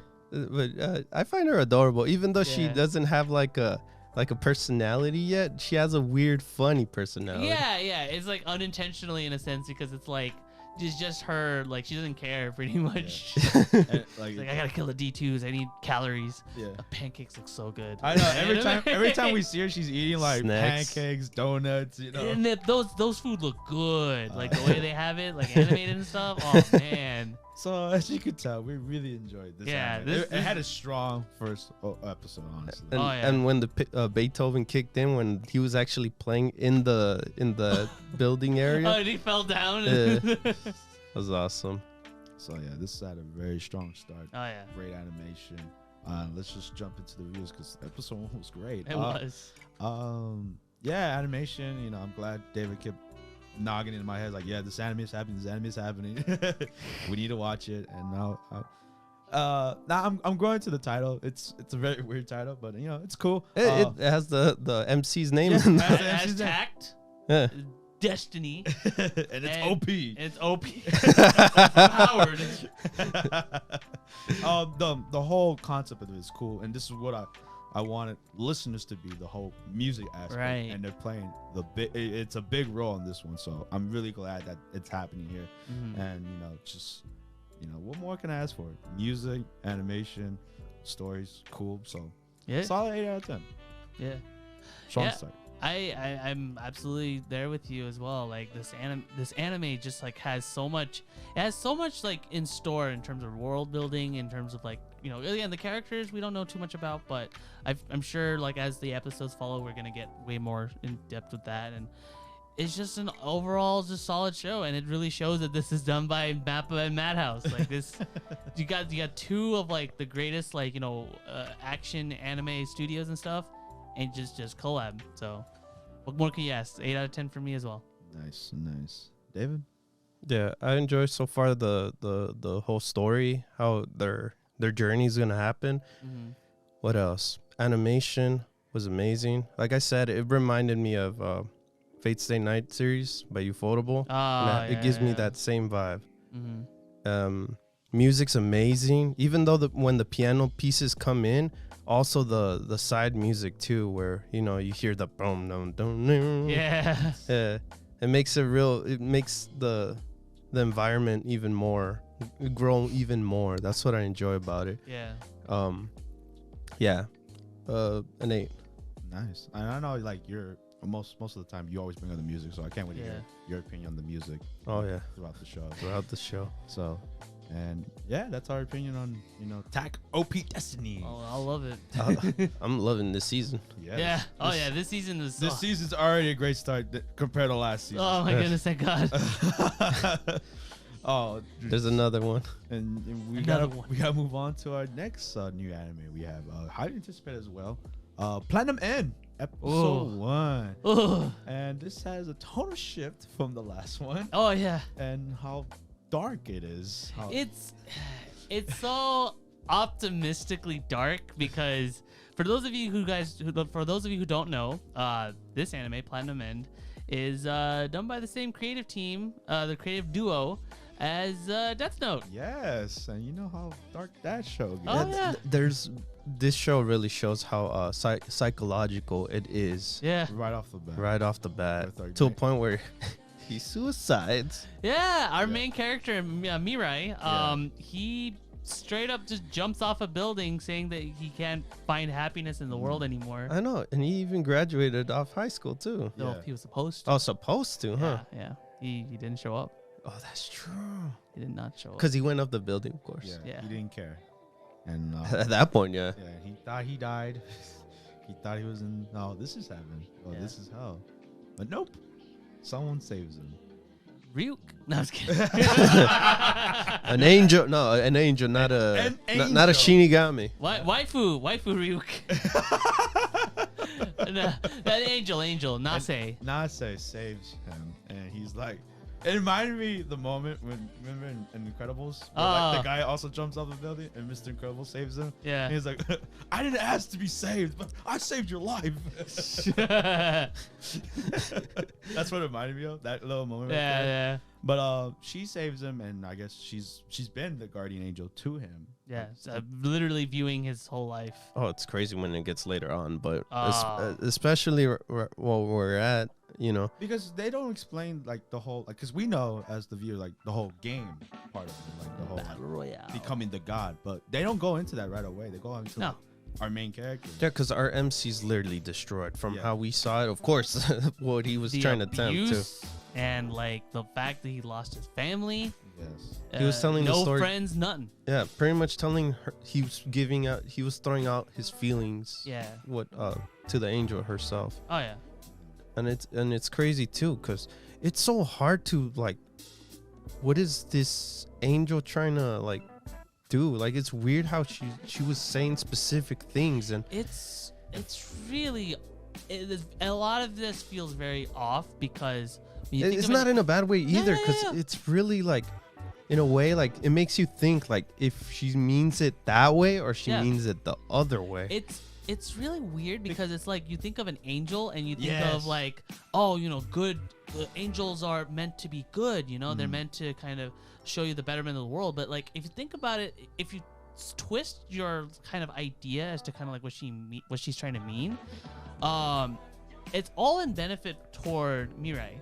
Not much so toward like, oh, you know, like Mirai, this is kind of like what's going, you know, it's like, oh, be a good person or anything. Like, no, it's literally like, oh, they screwed you over. They got your family killed. Yeah, but so pretty much getting into that point where she pretty much does an oopsie. Yeah. Oopsie, I ended up telling you, hey, your parents were accidentally killed. No, they weren't in an accident. They were planned. It was a planned murder. It was a planned murder. Yeah. Geez, that scene too, where the planned murder happened. I was like, this reminded me of Scarface. If he pulled, he pushes the button. Oh yeah. And blew it up. I was like, oh no.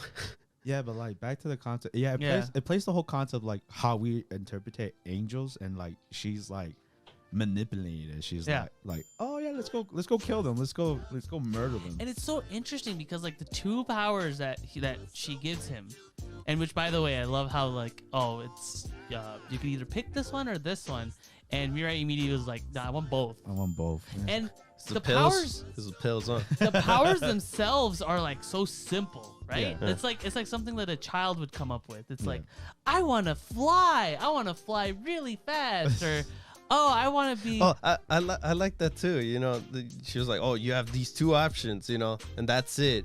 But when he said I want both, she's like, oh no, you know what? That was always an option. Yeah, that was always an option. And like the thing is that like it's so smart too, because it's like it correlates. I mean, obviously. Well, once we get to the whole what happens when he uses abilities, it makes sense. Because should we go into what happens to the? I mean, might as well. Yeah, might as well. Yeah, because it's like, because again with what happened with his aunt and everything like that, like that was crazy. Yeah, but it was a thing he didn't want to happen, but like he wanted to know the truth. Yeah, so he ended up putting the heart crystal into her, just because this is all fake to him. Yeah. Right off the start, he thought it was still like La La Land. Yeah, like he was like, this is still like a dream. It's all a dream. He's still thinking like he died. Yeah. But you know, once you know the aunt killed herself. The stone itself was to make her fall in love with him and do whatever he asked for. Yeah. And the thing that's crazy too is that in a way he didn't do anything bad. It was all accident. Most of these were all accident, and that's what I noticed in the episode. I was like, he didn't do anything bad in general. She went to heaven too. Yeah. But she confessed her sins. In that scene, I was like, oh, so that makes sense. She literally confessed her sins. That's why they took her to heaven. What's interesting about this world is that, like, when they mentioned how there's an angel and there's a heaven, there's no hell. Yeah. Like they mentioned, like, what about devils? It's like, oh, devils are basically like the humanity themselves. Like any like greed or whatever, like any earthly, worldly desire. That's all humans. That's nothing to do with devils.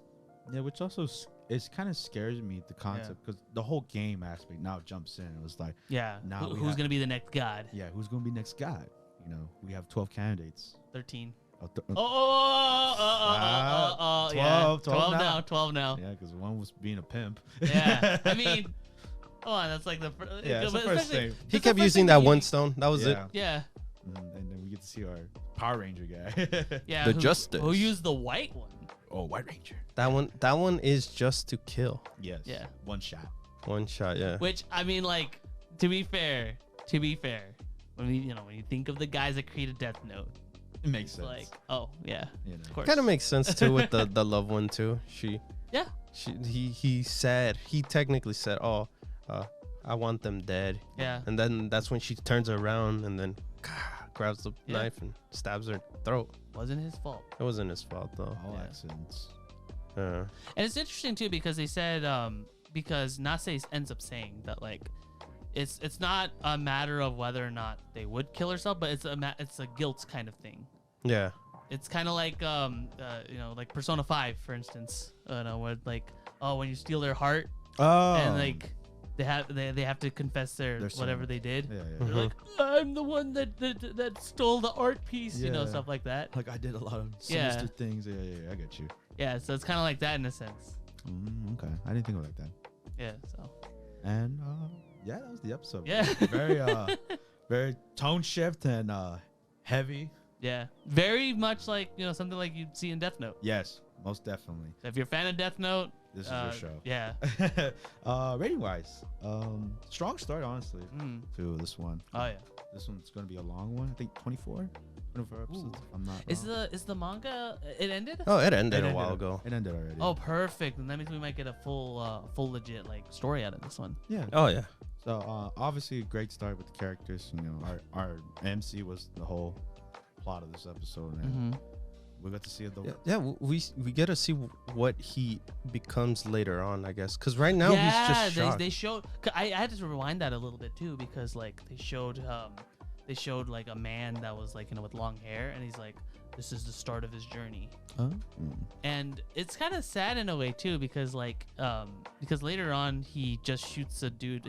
He the only other person he used his power on was like on a hotel employee, and he's like and then she's like, why aren't you doing anything? And he said, well, I just want ordinary happiness. Yeah, that's all he wants. I just want happiness. I just want to be happy. And when they're in the hotel, he literally like, oh, this is all the money I have. This is all the money I have. This is all I need. I'm just gonna like just stock up on whatever just kind of gets me by, and that's what he wants. Yeah, but it just sucks that circumstances, because the whole God game thing, it's not gonna let him do that. Nope.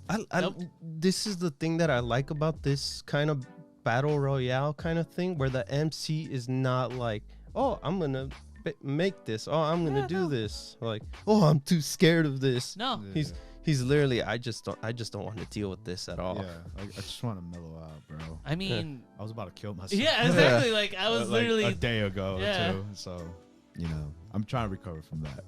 By the way, again, none of us have read the manga, so no spoilers, please. No. I think the girl that he was playing with when he was a kid, I think that might be Nase. Really? That's my theory. Interesting theory. Because it's like, because it would make sense to like she'd been following him, right? Yeah. And then maybe she probably like died like in some point, and then she became an angel. Yeah, to take care of him since he had no friends. Ooh, that, or it could be same like how Fate, Tosaka and Shiro, kind of thing. Oh, so, that could be it. Yeah. Yeah. So she's part of the. Oh, she's part of the game. Yeah, part of the game I as could well. See that too. So it could be either or. Maybe. Who knows? Maybe. You could be right, or I could be right. Who knows? Or maybe something else. Or you guys could be right. Oh. let us know. Bolt together. They just spoil us. No.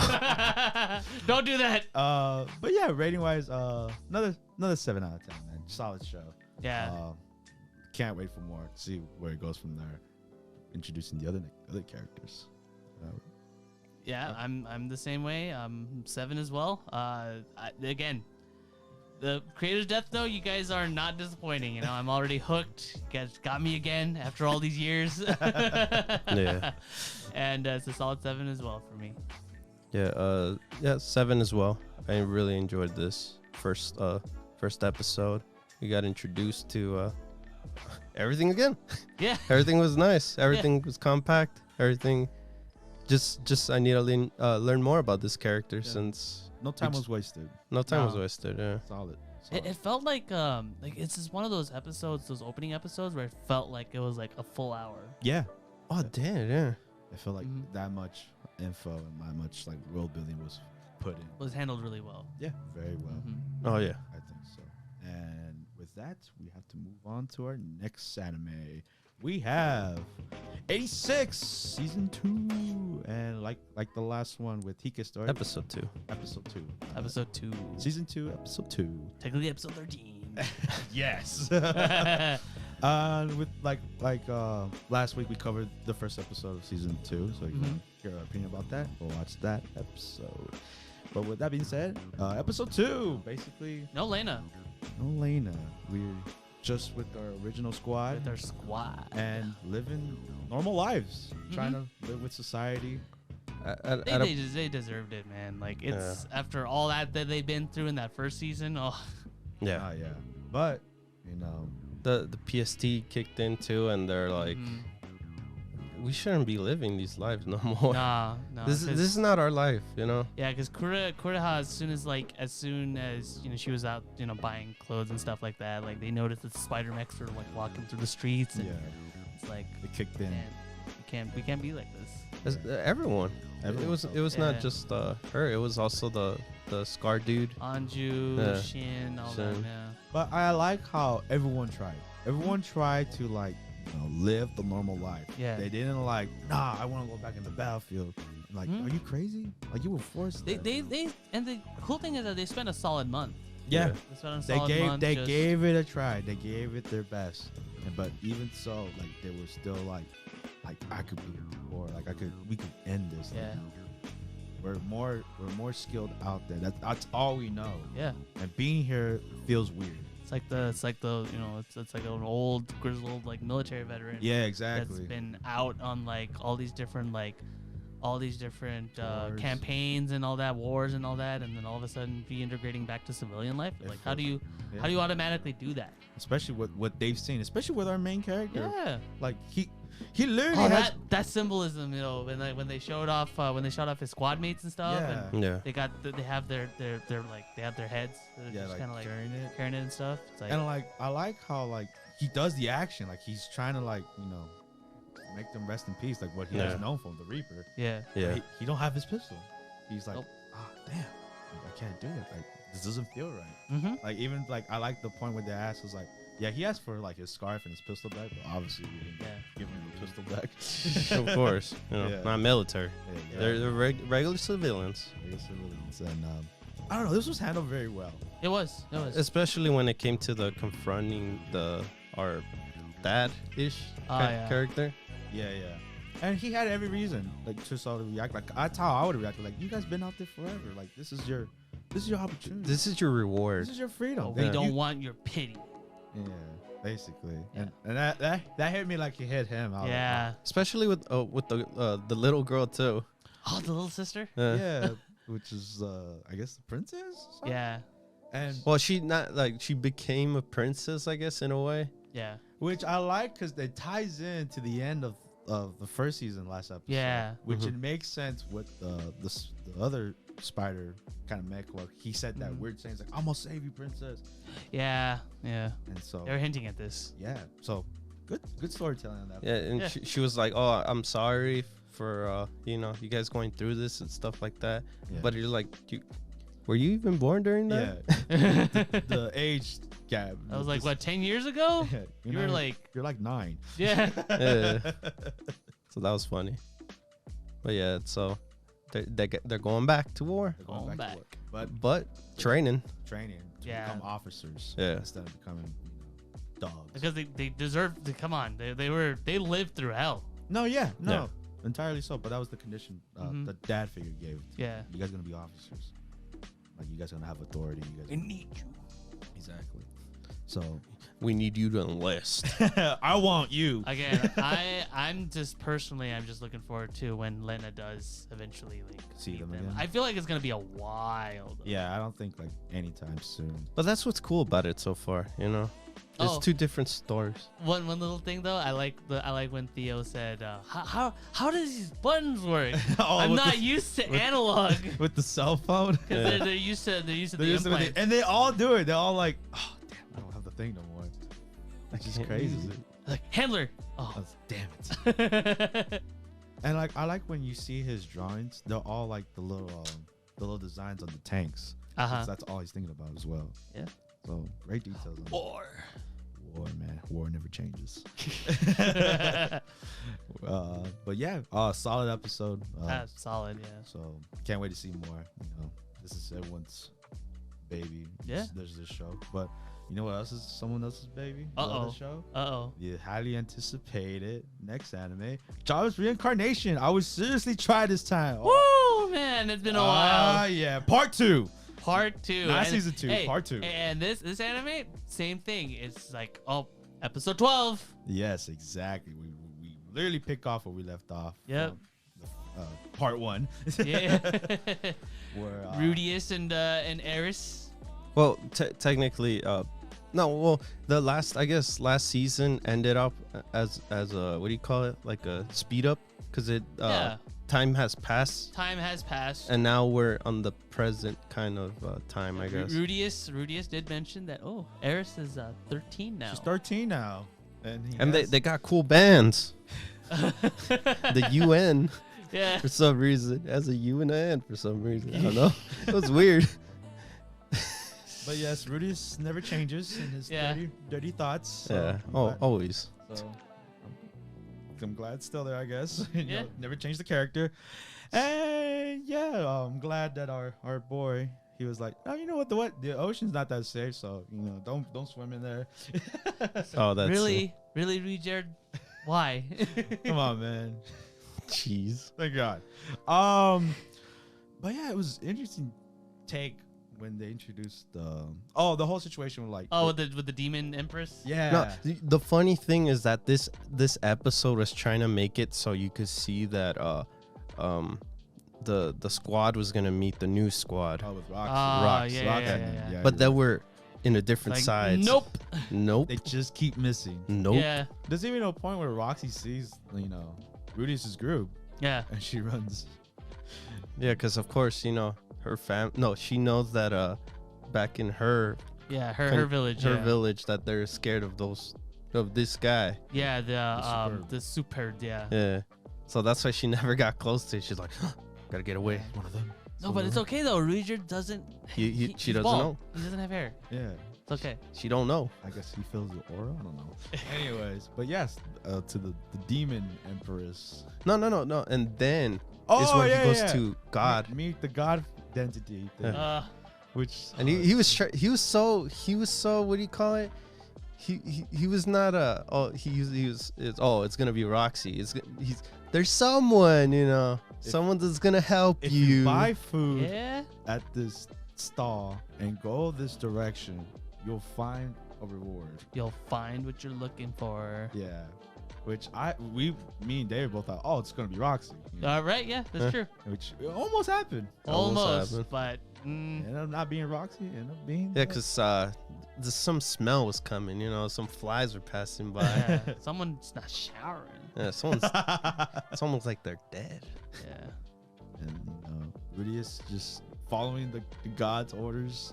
He was like, I'm gonna just follow his orders because last time I don't know what happened. So let's just do it. Is this him? I mean, is this the person? I guess. So let's give her the food and see what happens. And What a character. Yeah. Oh yeah. When she's like straight up, it's like I'm the demon prince. I'm the demon empress. I know everything. I'm amazing. I'm awesome. It's funny that he plays along with it. Yeah, he's like my empress. He's like, yes, finally, someone understands. Yeah. You young people, no manners. I love how immediately he just went to the point. It's like, can you give me money?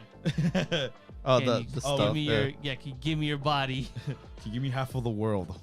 You can't even do that? World, yeah. And she's like, nah, I can't do any of that, fam.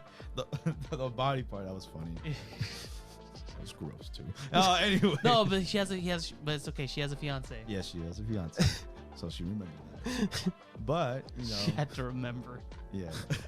But there is one thing he could do for him. What's that? Give him the power of foresight. Oh, how does he do that? Oh, jeez. Gruesome. He literally kind of, I don't know if he replaced the eyeball. Shove that hand in the eyeball or something. Put a new eyeball in there. I don't know what happened, but she was digging in that eyeball. Yeah, a little bit. It's just kind of like a little bit, spooning a little bit. You know, I don't know. That was a lot of blood squirting. Yeah, there's a lot of blood squirting, and Rudius's like surrounding area didn't look all that great. Yeah, but he was yelling of pain.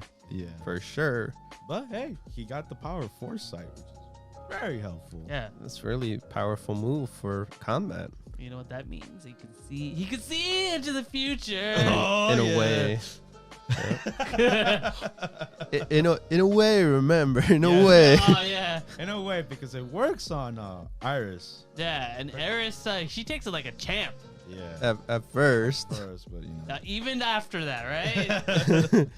No. And then she becomes a sore loser at the end. No, come on. Come on, she really like man. But she has every right because she trained hard. She's working to that goal. Well, later on, of course, you know what happens. Yeah, and I like how Rudius even was like, I shouldn't have been. He felt bad. Like once he gets to the room, that's when he apologizes and like, why are you apologizing to me? Oh, because it's kind of. He's kind of cheating. Yeah, he is cheating. Yeah, absolutely. He acknowledges it. No, but of course, the staff. No. Before the staff. Oh, our boy. Yeah, like, his eye is not that he can't foresee. No. Yeah, when he fought against Regis, he still got whooped. He got whooped hard. He's like, I guess this doesn't work really well. Yeah. Because he's pretty powerful. Really powerful. He's the most powerful. If anything, he's maybe powerful as a demon. Yeah, he's the most powerful in the party. Most definitely. So he had it. I'm glad. He should have saw that coming. But yes, the whole situation in the episode, like they're tight on money. Mm-hmm.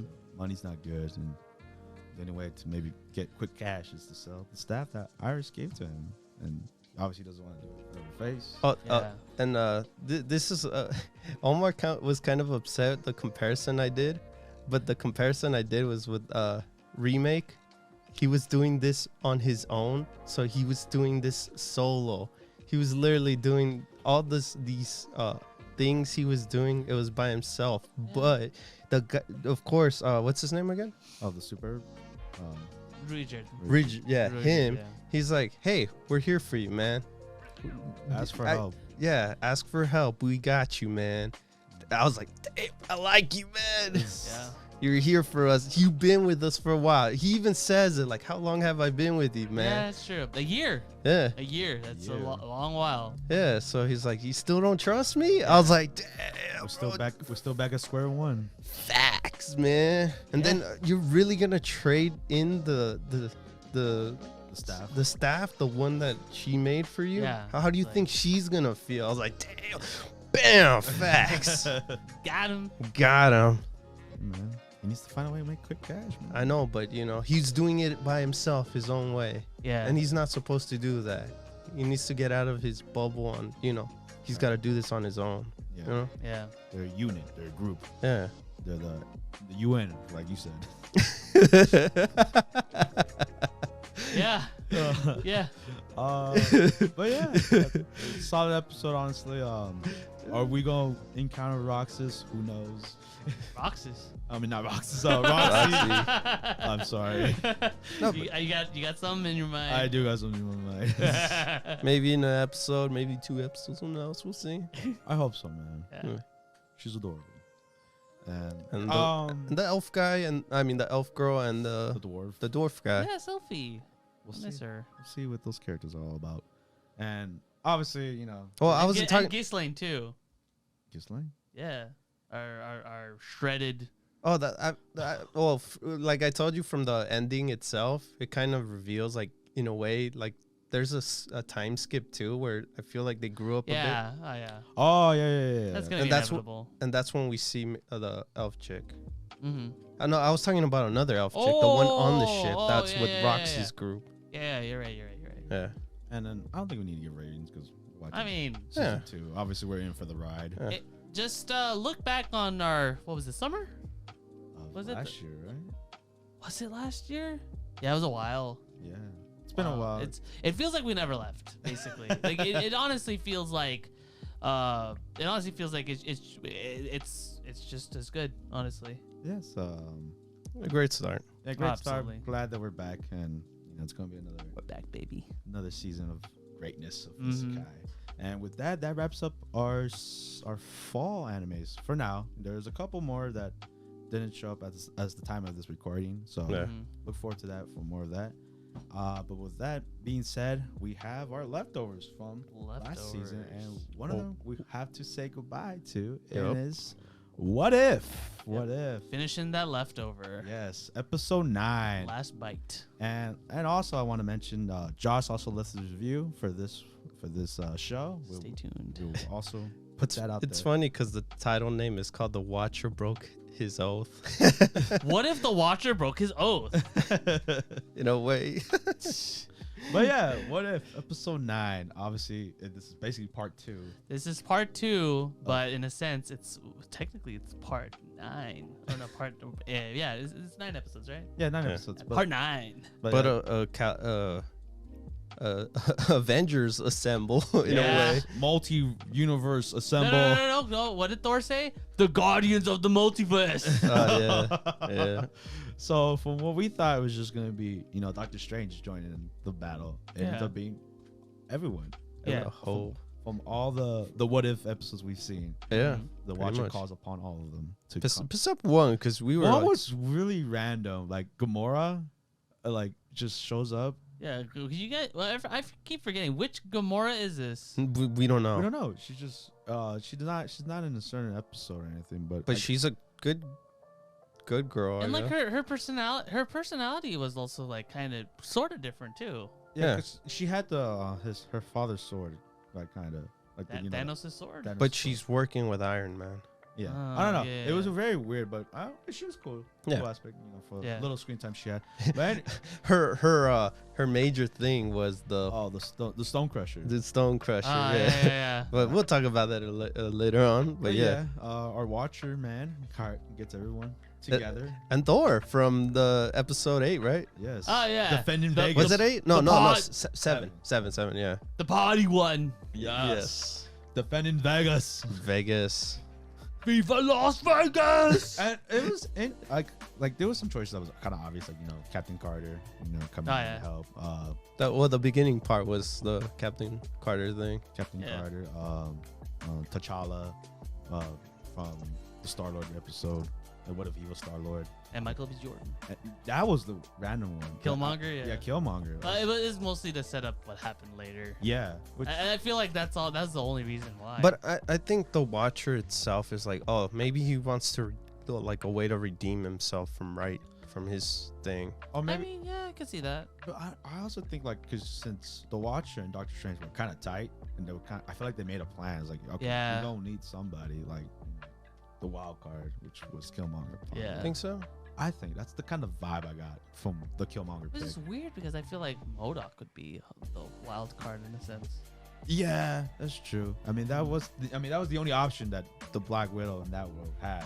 Yeah. But I guess since we left that episode in general, they didn't return to that universe thing. Right. So that's why it wasn't like a important thing until they get knocked into that place. That universe. Where's the Ultron original world? Yeah, where Ultron became Ultron. That's true. His ultimate form. And yeah, so we've been assembled and a lot of action pieces. Very cool. Yeah. Yeah, you know, when Doctor Strange and when Thor throws Thor being dumb. A lot. I've noticed a lot of parallels with also with Infinity, like just Infinity War and Endgame as well. Yeah, there's a lot of like shot per shot, like, you know, moments from the movies, like, you know, when they have the whole like when the zombies appeared and you had zombie Scarlet Witch. Yeah. Like that really reminded me of Endgame, where it's like, you took everything from me. I don't even know who you are. Yeah, that and like the whole like when they're back in the Ultron's world and like they have the 360 shot, which is which is the first Avengers. I really like that we get Doctor Strange is literally like even though he ended up going bad in a way, but he finally found a way. I redeemed myself. Yeah, I mean, like, in a sense, I never really, like, again, I've never really considered him as, like, he did effectively end his universe, but, yeah. But this, in a sense, yeah, you're right. It is, like, redemption for him. Yeah. In a way, since his universe is literally, like, gone. Obliterated. This is his way of redemption. And he was so strong. Oh, he was without him, I feel like they wouldn't have made it. And I think that's why I feel like, I don't know if Ultron was aiming at him or aiming at Black Widow. No, he was getting targeted hard. That's why he kept up the whole the magical shield. Right? Yeah, magical shield on them. That's why he kept his hands the whole time up, like he can not let go of it, and he kept going after him. Yeah, man, he was insane overpowered. But hey, Thor though, right? You know? Right, that's true. Thor kind of stole the show, bro. Him being dumb. Yeah, him being dumb, bro. It's interesting too that he was like the comic relief of like what was going on and stuff. He was funny, man. Yeah, I liked him. I like his inclusion. But yeah, we get to settle with, you know, Ultron, big baddie, and you know how OD overpowered he is. I like the little combo they had. I guess. When one of the stones falls off. Yeah, the whole combination with the two girls. With the shields. To take the. A lot of combos work very. Oh yeah. It was very like, you know, dream worthy. The fight choreography was really well done. Like, just period. And then the whole twist with Killmonger, you know. Well, I mean, you say it's a twist, but I mean, come on. He saved Tony Stark, but he was still Killmonger. But I felt like he had the same kind of thought of Doctor Strange, where he's we could get our worlds. Yeah, you know, our people come back. We had the power of all the stones. Yeah. T'Challa saying, "They're like, wait, you're my cousin." I'm not your cousin. Well, yeah, because not in the same world. They're not in the same world, so they're not literally like they're not cousins in a way. Yeah, because Killmonger's T'Challa is still like regular T'Challa. No, he's dead. Yeah. Oh yeah. Yeah, in his universe, he killed. Yeah, he killed his cousin. He don't give a damn about him. Right. Yeah. So that's why he was whatever's about it too. Like, screw you guys.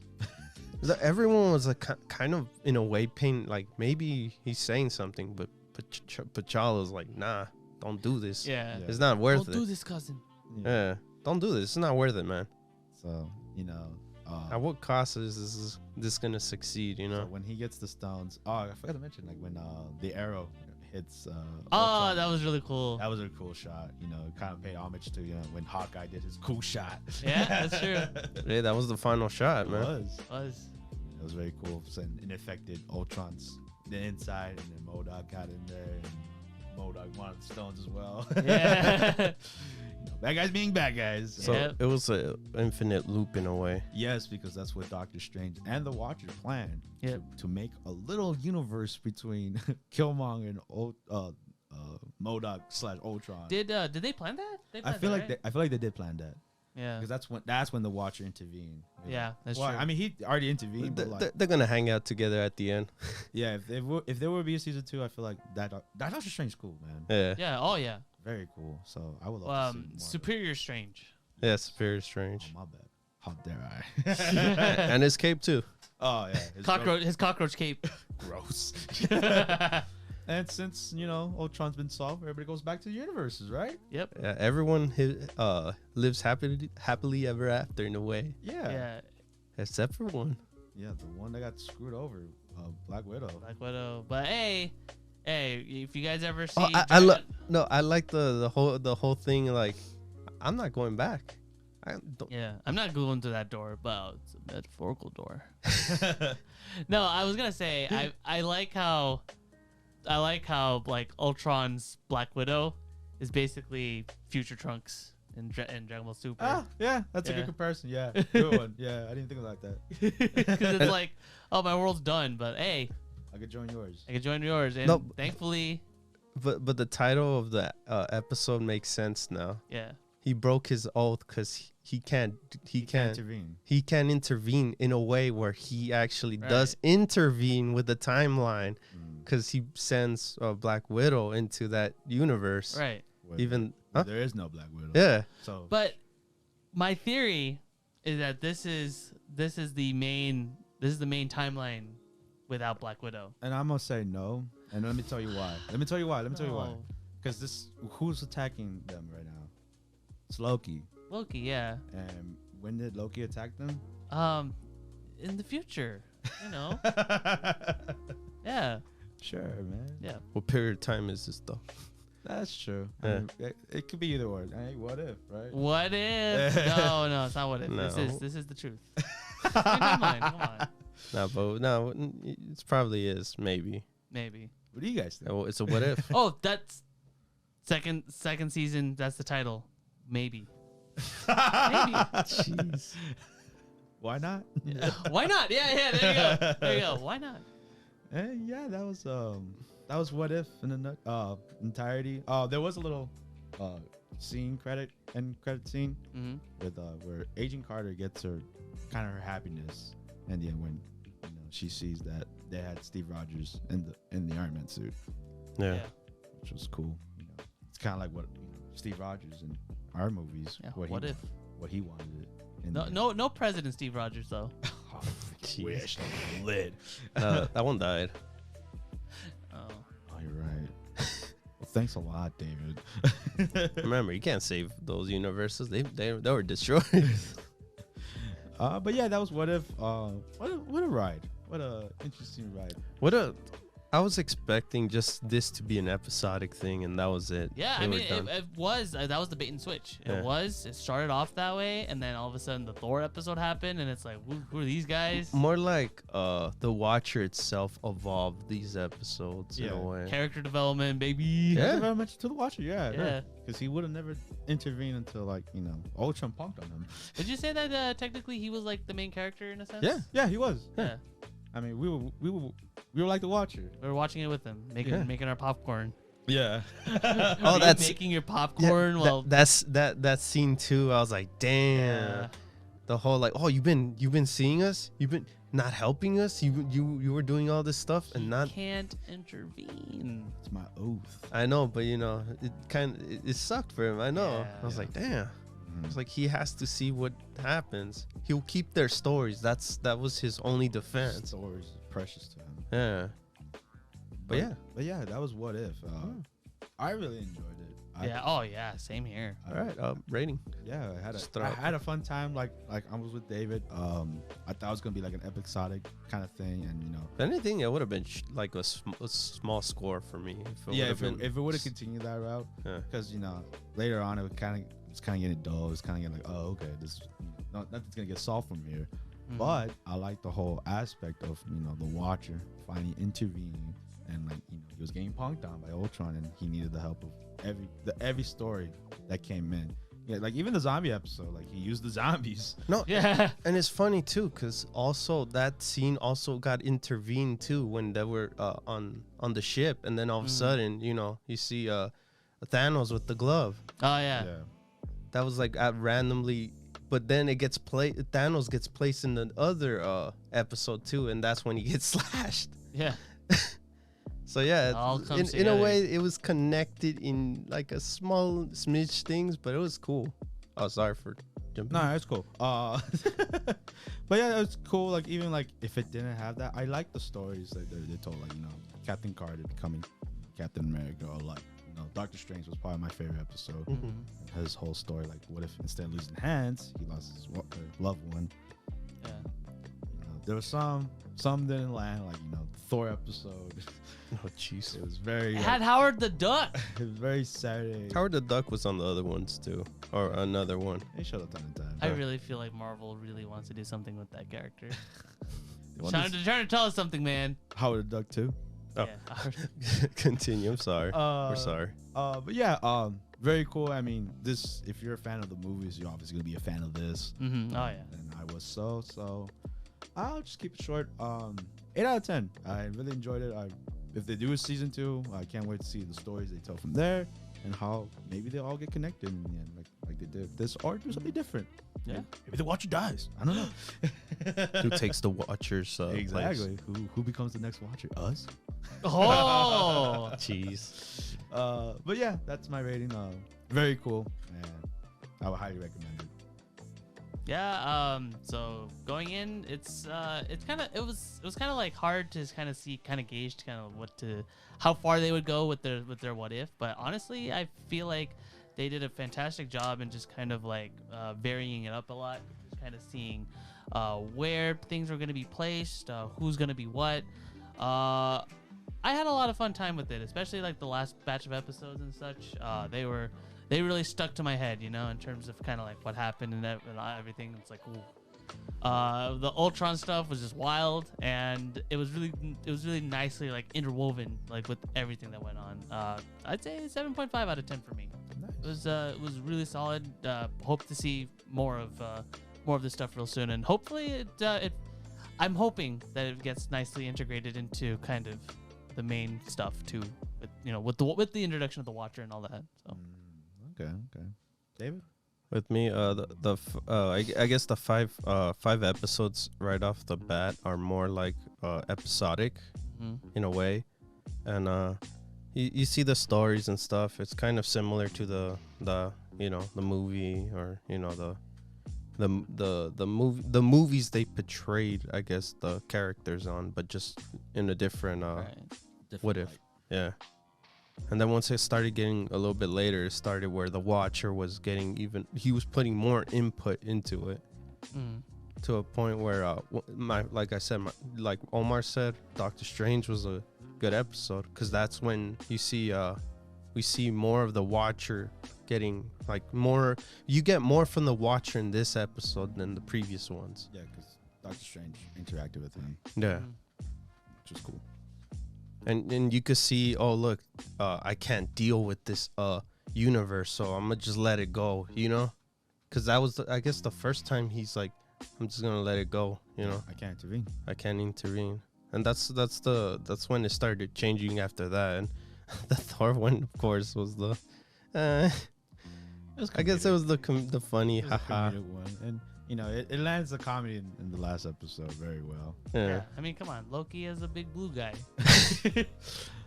Viva Las Vegas. He's an Avatar? Oh, yeah, Avatar exactly. character, or what are they called? He's a James Cameron character. Yeah. That's how it felt.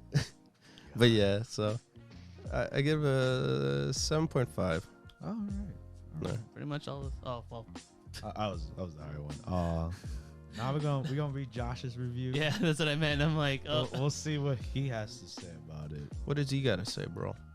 Tell me. Okay. All right, here we go. What If is an interesting experimental series. While I think a lot of the ideas were good, the execution was under par. Many stories ended with cliffhangers or unfinished subplots. There were a bunch of issues with out-of-place comedy and unrealistic emotions. The show would be better suited in arc formats rather than singularity episodes. The animation was beautiful and fluid in near every scene with dynamic, anatomical movements and fight scenes. What If gets a 5 out of 10.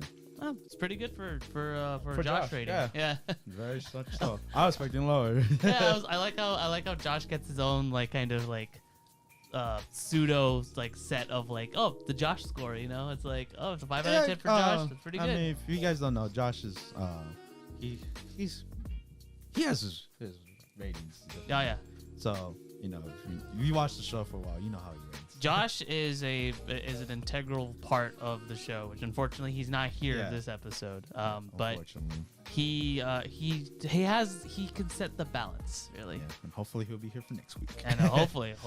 But with that being said, that is What If, and you have our opinions here and there, and it's mostly positive.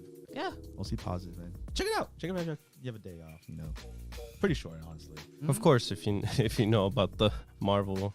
Yeah, you're gonna be lost.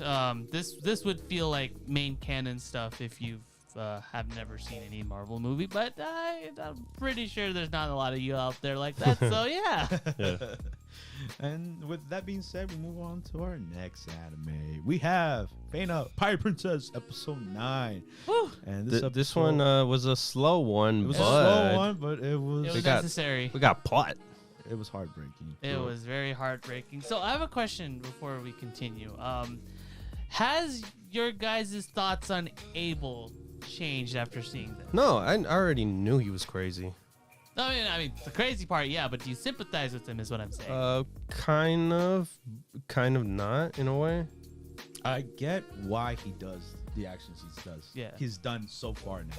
Because he was in love with Helena. Mm-hmm. And what happened with him in this backstory, this half of the episode's backstory of Abel. And just that being on full sucks. Yeah. I did not see that coming.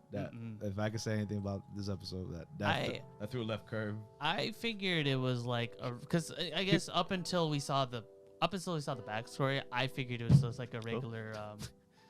I figured it was like a regular kind of like mother-father kind of relationship, and maybe Abel admired her, like that. But yeah, no, the circumstances that kind of led to this happening, I'm like, whew, it was not pretty. I felt bad for the dude. Yeah, let's just. But at this point, he's just insane at this point. Oh yeah. The circumstances made him insane. I mean, like, the fact that I had to rewind a couple times. I'll be honest. I had to rewind a couple times. Omar was here with me too, just kind of like reaffirm. Wait, did I actually hear that? And he's like, yeah. That happened. Abel's dad intervened. Well, not just intervened, like legit stole her from him. Mm-hmm. Out of spite too, because he in the beginning of that flashback, you saw the father in the background looking at him. I was like, oh look, he's having happiness over here. Screw this guy. Screw my son. And it's like, it makes it so much weirder because like Abel and Fena's dad, Fena's mom are like closer in age together. Like I know, like Abel was like young, but so was Helena. Yeah. But all of a sudden, like Abel's dad is like so much older. Yeah, but you gotta think about the time. I guess the time setting they put. I guess so. Yeah. Like whatever Helena's, let's just say like 16. Yeah. That's like midlife at that point, because during that time. You don't live that long and stuff like that. Weird time. Very weird time. Unless you're Fena's caretakers, though. Oh yeah. Unless unless you're a man, let's just say that. Because how old are they? Yeah, they're like 70. But yeah, circumstances with that whole deal really threw me off. But I understand why Abel's crazy. Yeah. And do I sympathize with him? Yes, I do. But at that time. Yeah, at that time. But what he's doing now is just... It's wrong. Yeah, it's messed up. Yeah, especially once you figure out, because of the fact that this is Abel's father having a child with Helena, it's like when you put the pieces together, you realize that Fena and Abel are half-siblings. Yes. And he didn't care for her either. Yeah. That's why she's in the dungeon. Literally... Yeah, that's why he literally sees her as you're just like your mother. Yep. Yeah, that's really very creepy. Yeah.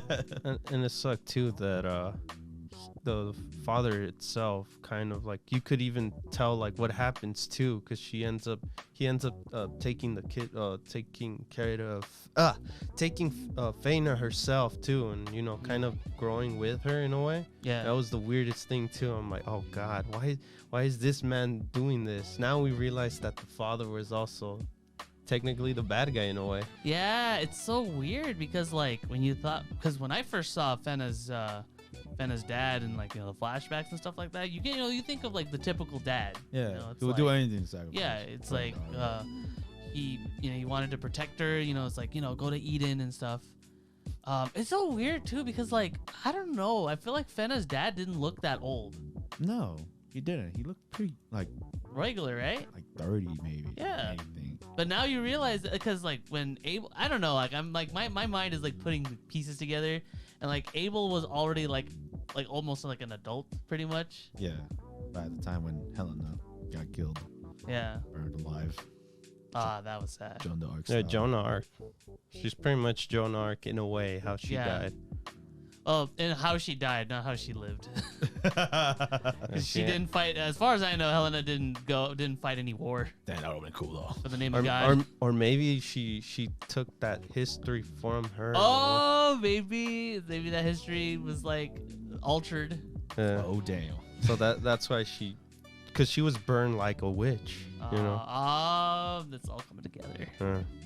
And yeah, the other half is National Treasure. Yes, National Treasure. We're putting the pieces together. Yeah. Well, they were putting in the pieces when they were under the ground, but now they're like, of course, you know, the duel. Yeah. Yes. They're talking. Fena and Yukimaru. Yeah, they're talking over it, and they figured it out. Like, wait a minute, 16 north, 61.6 north, south, and if you what's the song called? Vice versa. Oh my god. The fifth vowel of this. lot of high intellectual conversation and like just putting stuff together. It is and what I call just shenanigans. Shenanigans. And she kind of remembered some stuff because of the song. The song Was the key all along. The name. Vice versa. Vice versa. And now that we know the true coordinates of Eden, our gang are with it, and we're off to Eden, baby. I want some food. And we gotta get food though. And that was Fena episode 9. Yeah. Interesting backstory, nonetheless. It was weird too at the end as well with the little boy guy. Oh, with the time. With the squire. Yeah, squire. Yeah. Yeah, that was weird. I don't know. He knows something, I guess. I don't know. That's quite. You think he's a she, and it turns out that she was. Oh, jeez. You dumb. Oh god. But yeah, we'll find out next episode once we get to Eden. I feel like we're gonna fast travel to that. We're gonna get to. We're physically gonna get to Eden. Heck yeah. We're going there. So we gotta stick with our crew. Stick tuned for more info on that. And with that, we move on to our next anime. The Great Jahy would not be defeated, episode 10. I really enjoyed this episode. The Magical Girls episode. It's basically Magical Girls. It was it was the Magical Girl episode, but what I really enjoyed was just the interaction between Jahy and Kokoro, because it was so like. It felt like something. It felt like a conversation you would legitimately have with like a friend. It's like, oh man, my uncle works at Nintendo. Oh my god, that's so cool. or no, when you're comparing like an anime character and you're like, my anime character's better. Yeah. Oh my god, that's so cool. It's like, oh, do you really want to see my action figure? Yeah, I want to see your action figure. But let me hear you. But I'm better though. Yeah, I'm the best. I'm the best. Like, why you talk about someone else that's not me? I'm the best. Yeah. Yeah, that was cute because that girl's adorable, man. She's just a ball of sunshine. Yeah. And and going back to the magical girl, we found out she in a way is trying to help while getting these stones. At the same time, she has a kink over having the. That's the thing that's like it is heavily implied, but at the same time, like she does mention, you know, the reason why she's collecting them is she eventually wants to destroy them. and anybody that's like going through this misfortune, she's trying to prevent from happening. I know she has a good thing too, but at the same time, it is, yeah. It's her kink. She likes that.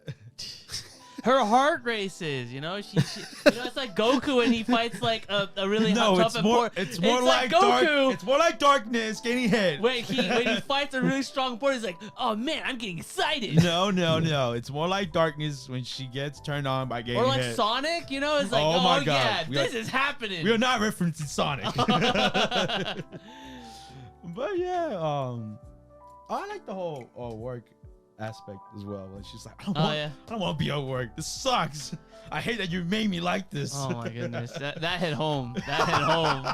It's like when you work a job for so long and you're just like I'm doing this out of habit. I hate it. I'm doing this out of habit. I hate it, and like I don't need this job. I'm gonna quit. I want to go home. Like, that hit hard, you know. Yeah. It's like any working adult, they can relate. But yeah, that was a solid episode, honestly. It was, yeah. Just loving seeing the magical girl get her shenanigans. You got a little bit. You got a little bit at the end too. Yes, thank God. I love the end credits. And it was pretty much the same thing, of course. Yeah. Oh, can we get another space pirate episode? Jeez, that was cool. But yeah, that was the great Jahy will not be defeated. And with that, we move on to our last, but not our best for last. Best for last. Dragon Quest Die, episode 52. Omar was wanting this. My dream came true, bro. Because now the ship has, because now. His favorite part. My favorite part. We'll get to that. Yeah. Baron and Die combos are happening. We're gonna get them. But you don't understand. Merle is like, I'm seeing something bad happen. Oh no, don't worry. Don't worry. Even though I'm gonna ignore that because, dude, that pose they did when like they're at their backs at each other, that was hard. That was That was really hella cool. Sick, bro. Dino. Yeah, Dino. No, die. No, die. No, and I love the fact that like when he was describing her, like she's the only woman I've ever loved. Oh yeah, he could not. No, I love the question that he says too. He's like, you can only ask me one thing. Yeah. And then Dai was cool with it. He's like, all right then. Ask about my mom. Ask me about my mom. What was she like? And I was like, damn, and then in his head, he's just like, I have an exception to that.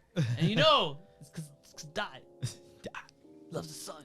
He does, bro. I know it. You know it. I know it. You guys know it. Bro, it's not gonna die. Damn it, it's not. It's gonna die. Shut up. I'm with David on this one, man. No, like it's getting obvious, there. Man. He's leaning that way, man. He's gonna love humanity. Believe, guys. Believe on who? That Baron gonna live. Baron gonna die. No. I'm just interested to see like who's gonna be responsible. Yeah, who's gonna defeat him? The bishop? I hope it's not. Nah, it's not. No. The bishop looks too cocky. Yeah. But the thing I do like though is that I love how these orichalcum chess pieces are becoming more human. Yeah. It's like, you know, you saw in the last episode where the pawn, he's like, he started crying. Yeah. And he was like, what is this? Yeah. What's going on? What are these tears? Speaking of tears though, that whole like Hyunko and Amy. Oh yes, the other big part of this episode was caught me off guard. Yeah, because it was hinted here that Amy like really like Hyunko. Yeah, but I wasn't expecting this. This is more like oh look, she's gonna say something like pretend to like, oh, I love you, but in her head. Nope. But she straight out told her. Hey, she did everything she could. Like she threw the weapon away. Do you think this is gonna in be the forest too? In the forest, but you know, the weapon has his own mind. The more like Larhart's possessing. Yeah. Ghost. Yeah. Yeah, because it was just chilling in the sands. Yeah. He was waiting for his boy. He was like, come on, boy, let's go. We need to be in the battlefield. But she had a point, man. Hyunko needs to chill out for a minute or two. You know, but I remember what he said, man. I know he needs to be in the battlefield. Even he needs like, he needs to like another anime in his sins. You know, he's gotta repent. Yeah, he's gonna repent his sins for That's what true. he's done. You know, Hyunko was a bad guy. Yeah, can't forget that. Crocodile might have forgotten though, because he straight up said like, after this war, I hope I find my own wife. Heck yeah, bro. Hey. I want to see that happen, bro. Hey, that was a legit Pop and Mom moment, though. It sure was. When they found Gomichi on the butt. No, man, I think Gomichi was in there, man. He was more than Pop would ever do. Oh, damn. Gomichi got more game? Yeah. Damn. And he didn't get slapped. Oh, damn. You good. You heard it here first. David's putting it together. Gomichi got game. Jeez. Love that guy. Anyways, but yeah. He's my homie. I chill with them. I would too, honestly. I want to drink with Gomichi. I want a little. I want him on the podcast. I want to. Yes, we should get a Gomichi plushie, bro. Oh, jeez. Put it on our table. That would be lit. It has to talk too. Oh. Yes, and go like, baby. There isn't one. He has to literally physically get one of those recording button ones and just place it inside. I'll make it happen. Squeeze it to make it do it. I'll put like, you know, when you build a bear. Yeah, put some love in that. You know? Name it, you know, adopt it. I don't know. I'll do everything. Oh yeah, they call it adopting, huh? Yeah. But yeah, that was really good style. You know, I love the whole. No. Is Baron gonna die? No, don't say it, bro. Cause you know, with the whole like, oh, you guys this sword, and the whirlwind came. Yeah. Is he gonna die? No. Okay. Not now. I think the rook is not that strong enough to take. Not the rook, it's the bishop. Bishop, my bad. Yeah. Bishop. I don't think he's that tough. He has too much hate in him. Who do you think is gonna if Baron does die? You know, God forbid. Who's gonna do him in? Yeah, who's gonna kill him? Handler. Gomichi. Shut up.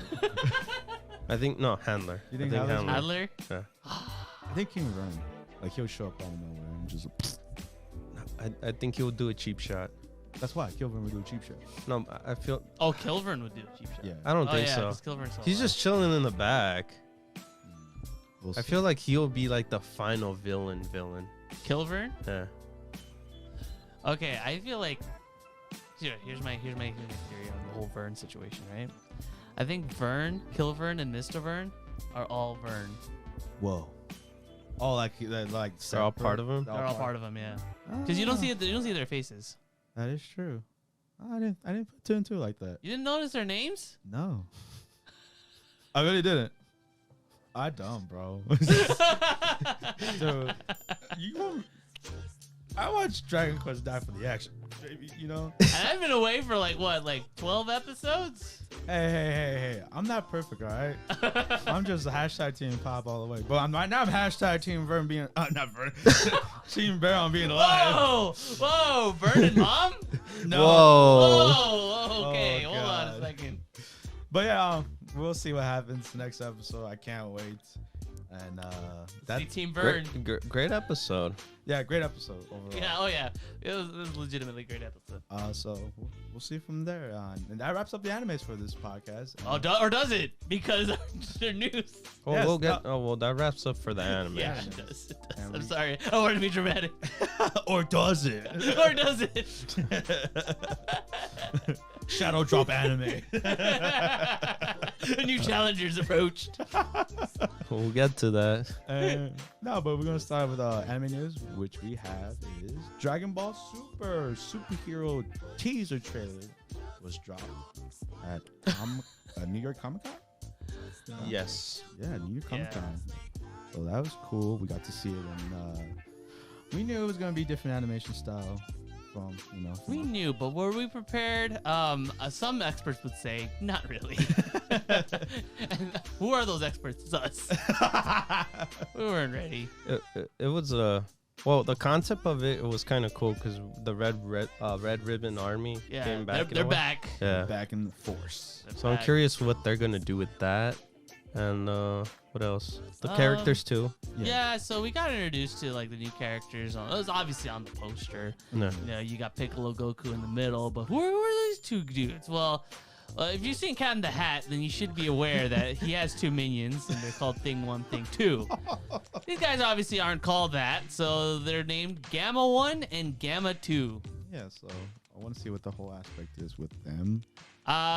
Prediction time. Yeah, shoot it. Okay, so you know how the Red Ribbon Army had like a little dude? You wanted to be like, I want to take over the world or get taller or whatever. Yeah. Well, I think that it's his descendant or grandson or whatever. You know, he survived, and he's like, he doesn't want Red Ribbon Army to be a bad guy, so he's like, he created those 2 androids to be superheroes. And he thinks that the title, and right? then the trailer they showed how Majin Buu and like Goku look really evil and stuff. So because of the fact that Goku destroyed the Red Ribbon Army years ago, he's thinking that he's the bad guy. So superhero, Gamma 1, Gamma 2. So he thinks that they're the superheroes that's gonna take those dudes down. Nice. And hey, you know, Red Ribbon Army, they've made the androids. So wait, how Omar, since you've been into Super more, like, has it actually changed time, or is it just the movie itself period of time? Are you talking about this one? Oh yeah, because Pan shows up. Pan shows, and she's not a baby. Yes. So. Within Super, they did it so horribly because Trunks and Goten are still like the same. Physically, they're the same age. But there has been time differences or whatever, but within Super. Like Bulma, for instance, like, you know, being pregnant and like, you know, Bola being born and all that stuff like has happened within the show. But physically, for whatever reason, they never aged within the show. So now I feel like we're finally getting some neat little kind of. Yeah. So I wonder if we could see Goten and Trunks a little bit older. Yeah. Hopefully. Yeah. I mean, but going to the big the big thing we did not like. Yes. The animation. I kind of hinted it in the beginning that the animation, it's all CG. Yeah. It's not even like the good CG either. Like, what I mean is that, like, okay, if you guys have played Dragon Ball FighterZ, that's all CG. Yeah, and like, it's great. It looks amazing. It looks like it came straight from the anime or manga. Maybe it pays homage. Maybe the Kakarot game. Oh. I mean, I guess. I don't know. How do I feel about that? Damn. More upgrade? I feel like I got jabbed right there. I don't know, man. I mean, obviously, since we got Brawly, which was great, it was fantastic, it looked amazing. You know, homage to how it was back in the days. To going to here, it's a hard pill to swallow. What happened? Yeah. Well, I think, you know, obviously what happened was they wanted to save money. Obviously, because that needed talent, you know, like a lot of money. It's just, it doesn't get me excited. Well, I guess for like a lot of DBZ fans, they're still gonna watch it, you know, regardless. It's Dragon Ball. It's Dragon Ball. Dragon Ball. I mean, you know, Dragon Ball Evolution made some money. Oh God. Oh God. What? Did it not? I have to forget it's a thing. It just didn't exist. Yeah, I lived the nightmare. Yeah. But yeah, well, we'll see more on Dragon Ball Superhero. So stay tuned. Move on to the next news we have. We're getting a live-action Resident Evil movie from Sony, and it's called Resident Evil: Welcome to Raccoon City. Yeah, and this one, like, the CG looks super realistic. Like, the characters. I like how it looks. Yeah. The movie itself looks amazing. Damn it. Yeah, it looks cool. My punchline. Oh. My punchline. I was gonna say that the CG looks so good. The characters look like real life. Oh, you dumb. Oh but it's okay. You killed my punchline. Thanks a lot, David. Sounds dumb. But yeah, anyways, you know, since we know that Sony did the whole Alice disaster. Yeah. And you know, we're still gonna continue with their Resident Evil IP, and they want to pay, I guess, more to the source of the video games. They're going right, to guys? the source. Yeah, like, you know, don't you love how don't you love how Jill looks? Yeah, it's a different take, I guess. Yeah, the really different take between I guess Resident Evil 1 and Resident Evil 2. Yes. Homage to the source, though. Yes. Yes, because they still got the same character names and the iconography, you know, with the zombie and, you know, turning around and all that. So yeah, the whole iconic shot in the first Resident Evil. Yeah, so there's a lot of homages, but it's weird. It is so weird. Yeah. How they, at least this from the trailer itself, is placed. Leon Kennedy is one of my people. I like that. Well, I mean, like story-wise, it's like really confusing how I guess they're trying to combine the first two. Yeah, the first two games, but with a small twist where it's different, I guess. Like Raccoon City is not Raccoon City. It's Raccoon Town. It's Raccoon Town. They still call it a city, and it's next to the mansion. Yep. Which play the first one near Raccoon City, and Claire and Chris are together, so that's gonna be interesting. Yeah, because they never met on the second one. Claire's trying to look for Chris. Yeah. The Redfield clan. Yeah. Back together. And so we'll see how this does. I mean, anything's better than the Alice movies, right? Yeah. Yeah. So hopefully this could be a bit better than that. And we'll see how, like Robbie said, the CG actually looks pretty good. When they show the liquor, that was cool. Mm-hmm. And that weird eyeball liquor kind of thing. And the dog. Yeah, and the dog zombie. Yeah. So I'm optimistic about it, but just I seen them all, so I'm a watch no matter what. David's in it for the ride no matter what. He's too deep in this. Yeah. He's too deep in this hole. Yeah. He can't dig out. I've seen all the films. Might as well just dig himself. We deeper. also reviewed one of the shows. Yeah, we did. On Oh, Netflix. you guys did. Yeah. I was like, wait a minute, I don't remember this. If you guys want to hear about that, click on our past podcast and hear our opinion about it. Yep. Hear my opinion on it too. Not Robbie's opinion. No. I wasn't there. And with that, we move on to our final news and the big one of this week. The big one. If you have escaped the internet, then you missed out on, honestly, the Final Smash DLC. It is a Final Smash DLC character. All hell's let loose on this one. Yes, and it was bittersweet, honestly. Yeah. Just like the end of Smash itself. Well, Yeah. there was a lot of happy and sad people in general. Of course, you know how it is for these DLC characters. When it comes to Smash.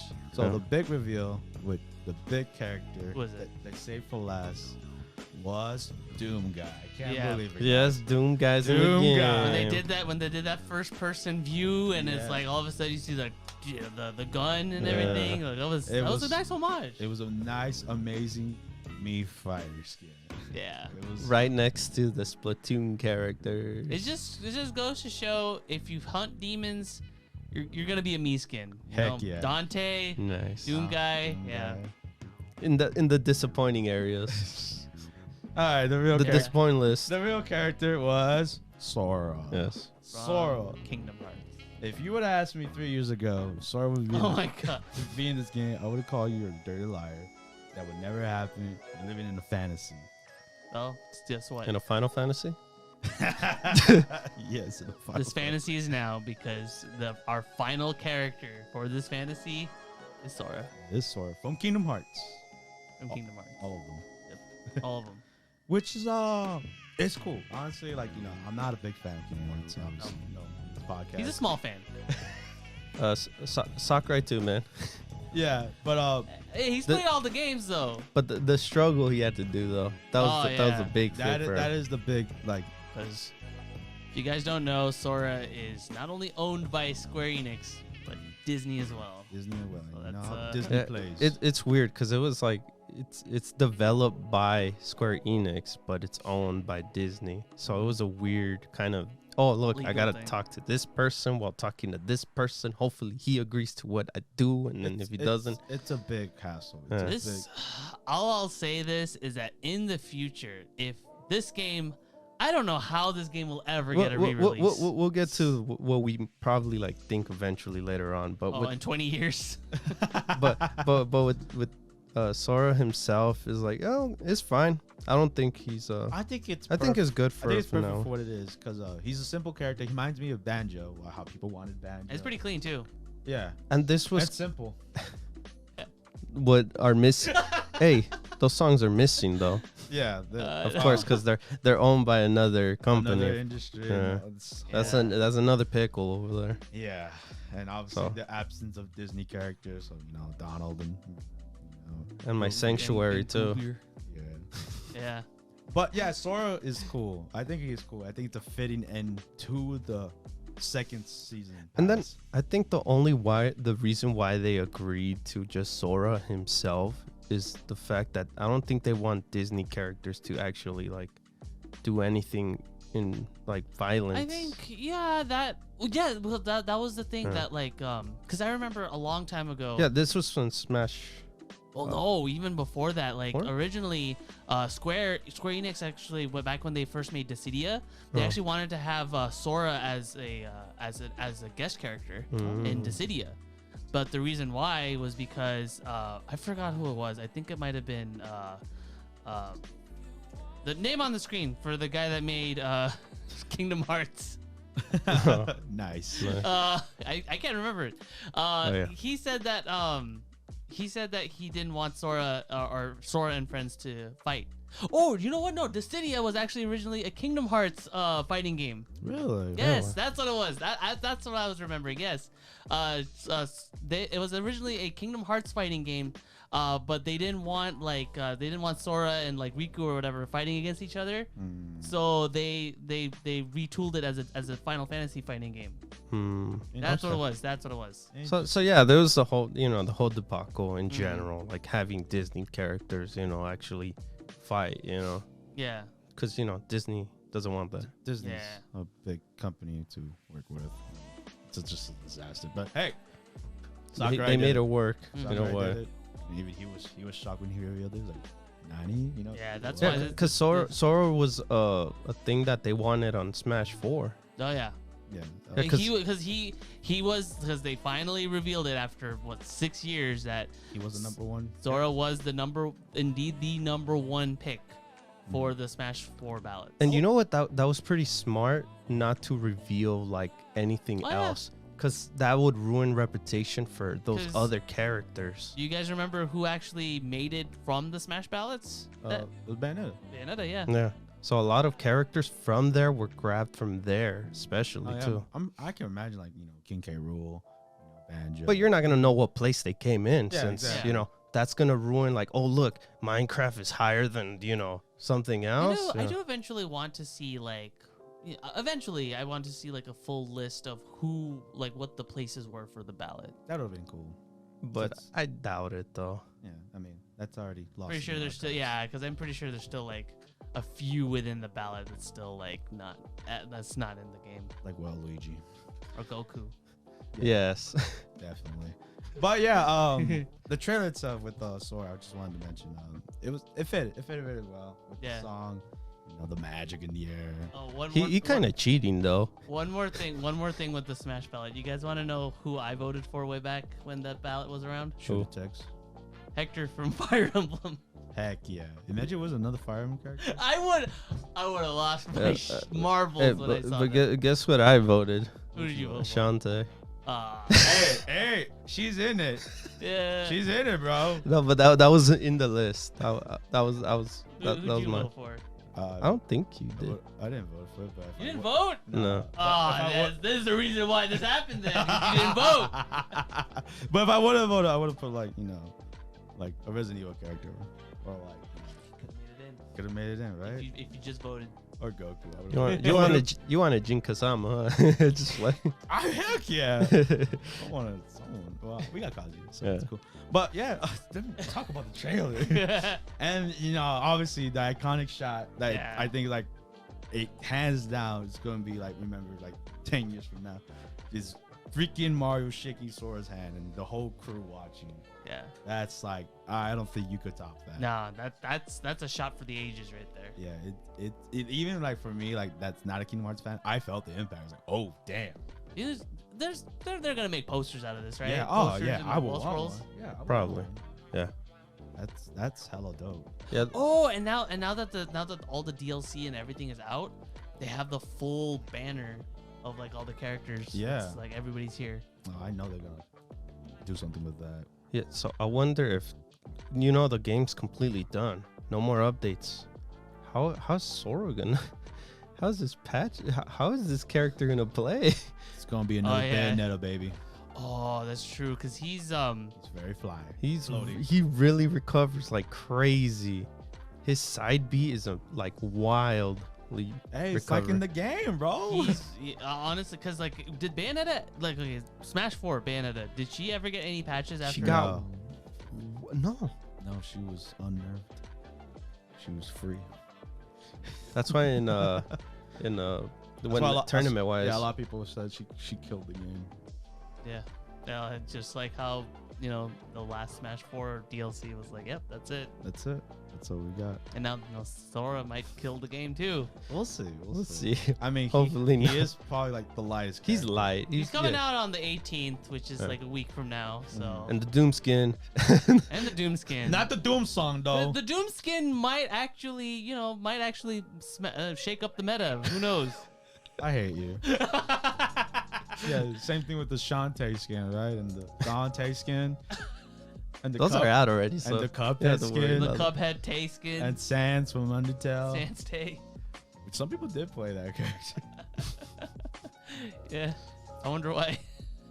But yeah, I guess for the future wise of the what I think eventually would happen is maybe they might roll back. Like, of course, you know how the game, they can't replicate what they did for Ultimate, but they might just start from Melee itself. Like a remastered. Yeah, kind of like remastered, but working from those characters, because none of them are third parties. It's everyone first party, and they could start adding characters from like Waluigi or a first party characters. First party. Yeah. That makes sense. Or better idea, tag team system, bro. We got real fighting games. Oh man, yeah. the age of platform, the age of the platform fighting game is done. And and you know what? No, and continuing with mine though, make it what do you call it? What is it? Rollback netcode. That would literally like throw everyone up, man. Hey, I mean, if Sakurai never comes back for another Smash, for sure that's gonna happen. Oh yeah. We just need Sakurai gone. Wow. He's not a fighting guy. Remember, this is a platformer. He put Terry Bogard in this game. How is he not a fighting guy? I don't know, man. He put Kazuya in this game. It's not competitive, man. It's for fun, man. Yeah, it's for fun, man. It's fun. Bull Twinkie. You want fun? You don't like fun? You like fun? I love fun. No, but he did what he did. No, you can't ask more. Yeah, I think this was a perfect. This is a good send off, a perfect send off. Honestly, Perfect. I can't think of anything better. It's just sad that it's over. What do you guys think for like the next Smash in a way? I don't think will happen like 3-4 years from now. Ah man, I'm gonna bump that number up, baby. I'm gonna shoot for 6 years. Damn. But other than that, would it be like a restart from the beginning? I think so. Like a reboot. I feel like they'll ditch the platform thing. How'd you do a tag team? I think you know what I would want. Okay, go start from the beginning, but retool, just remake all the movesets of all the established fighters. Oh, give them all new moves. Because if you think about it, the original eight starting characters for Smash, they all feel like they came from the N64. Oh, because it's very basic, right? Very basic. Like Mario. Everybody has a regular standard hero kick. It's like, oh. Oh, I get you. So, since I guess when it started in Melee, that's when I'm talking about. No, I know. But when Melee came out, they just transfer whatever was there to Brawl, and then from Brawl, a little bit upgrade to little changes. Yeah. And then when it came to Wii U, it was pretty much the same. And then at the end, some characters had little development. I think, because Mario, for instance, the only biggest thing Mario ever gotten from these past 5 games was just the FLUDD. That was it. Yeah. Barely used. Yeah. Nobody uses it. And then I think the one that doesn't get changed is Captain Falcon. Yeah. Jigglypuff. They stay true since Kirby. Yeah. Oh, no, they changed Kirby. Not a lot though. Not a lot, but I mean, it's. You don't got this fireball thing anymore. It does. The little dash A. Yeah. He has it in Ultimate. Does he? Yeah. That's how I know I don't play Kirby. Yeah, he legit has it in Ultimate. Oh, all right, cool. My bad. No, but yeah, not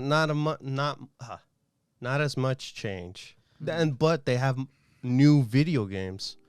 They have newer games that have different abilities. I'm just saying, man. I want a real fighting game, bro. I want to like tag team, Mario tagging in Luigi. Yeah. He wants a Street Fighter look-alike or You know what I want? What do you want, man? Okay, you guys ever played Saturday Night Slam Masters? No, but I wanted to. Tell me about it, baby. I want a wrestling game. Oh, heck yeah. But with like Nintendo characters. Let's go. Like, Dude, like Donkey Kong. Like I'm just saying, man, Incineroar is a great start. Heck yeah. Jeez. Let's go, bro. Keep him. He's the main character. Yeah, Incineroar, Donkey Kong. Who else? King K. Rool. And then Little Mac. Hold on. Instead of Kirby transforming like to like different monsters, he ends up wearing the bandana, the bandana where he suplexes the people. the suplex ability, yeah. So he has some wrestling moves. And then instead of Kaji, we get King. Yeah. Ooh, I like this idea. Jeez. Let's do it. Grapple, baby. Let's go. In our dreams, right? Yeah, this is all fantasy.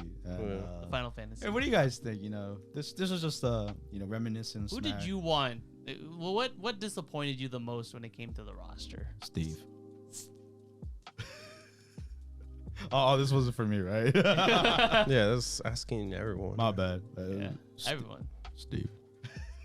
But yeah, it's sad to say goodbye, but it had to be done. All great things come to an end. thanks. Just Sakurai. like this podcast. Yep. That wraps up our news, and like always, don't forget to raseng on that like button, Shidori that subscribe button, and steal Kakashi's bell to get notified of our next podcast. And summon use that share button to summon your friends to say that we're super cool. Heck yeah, just like Team 7. Yeah. And like always, I'm your Hokage Omar. And I'm the other Kage. And I'm the Nakatsuki member, Robbie. And this is David. And we was oh, you're no fun. And we'll see you guys next time. Bye, guys. Later.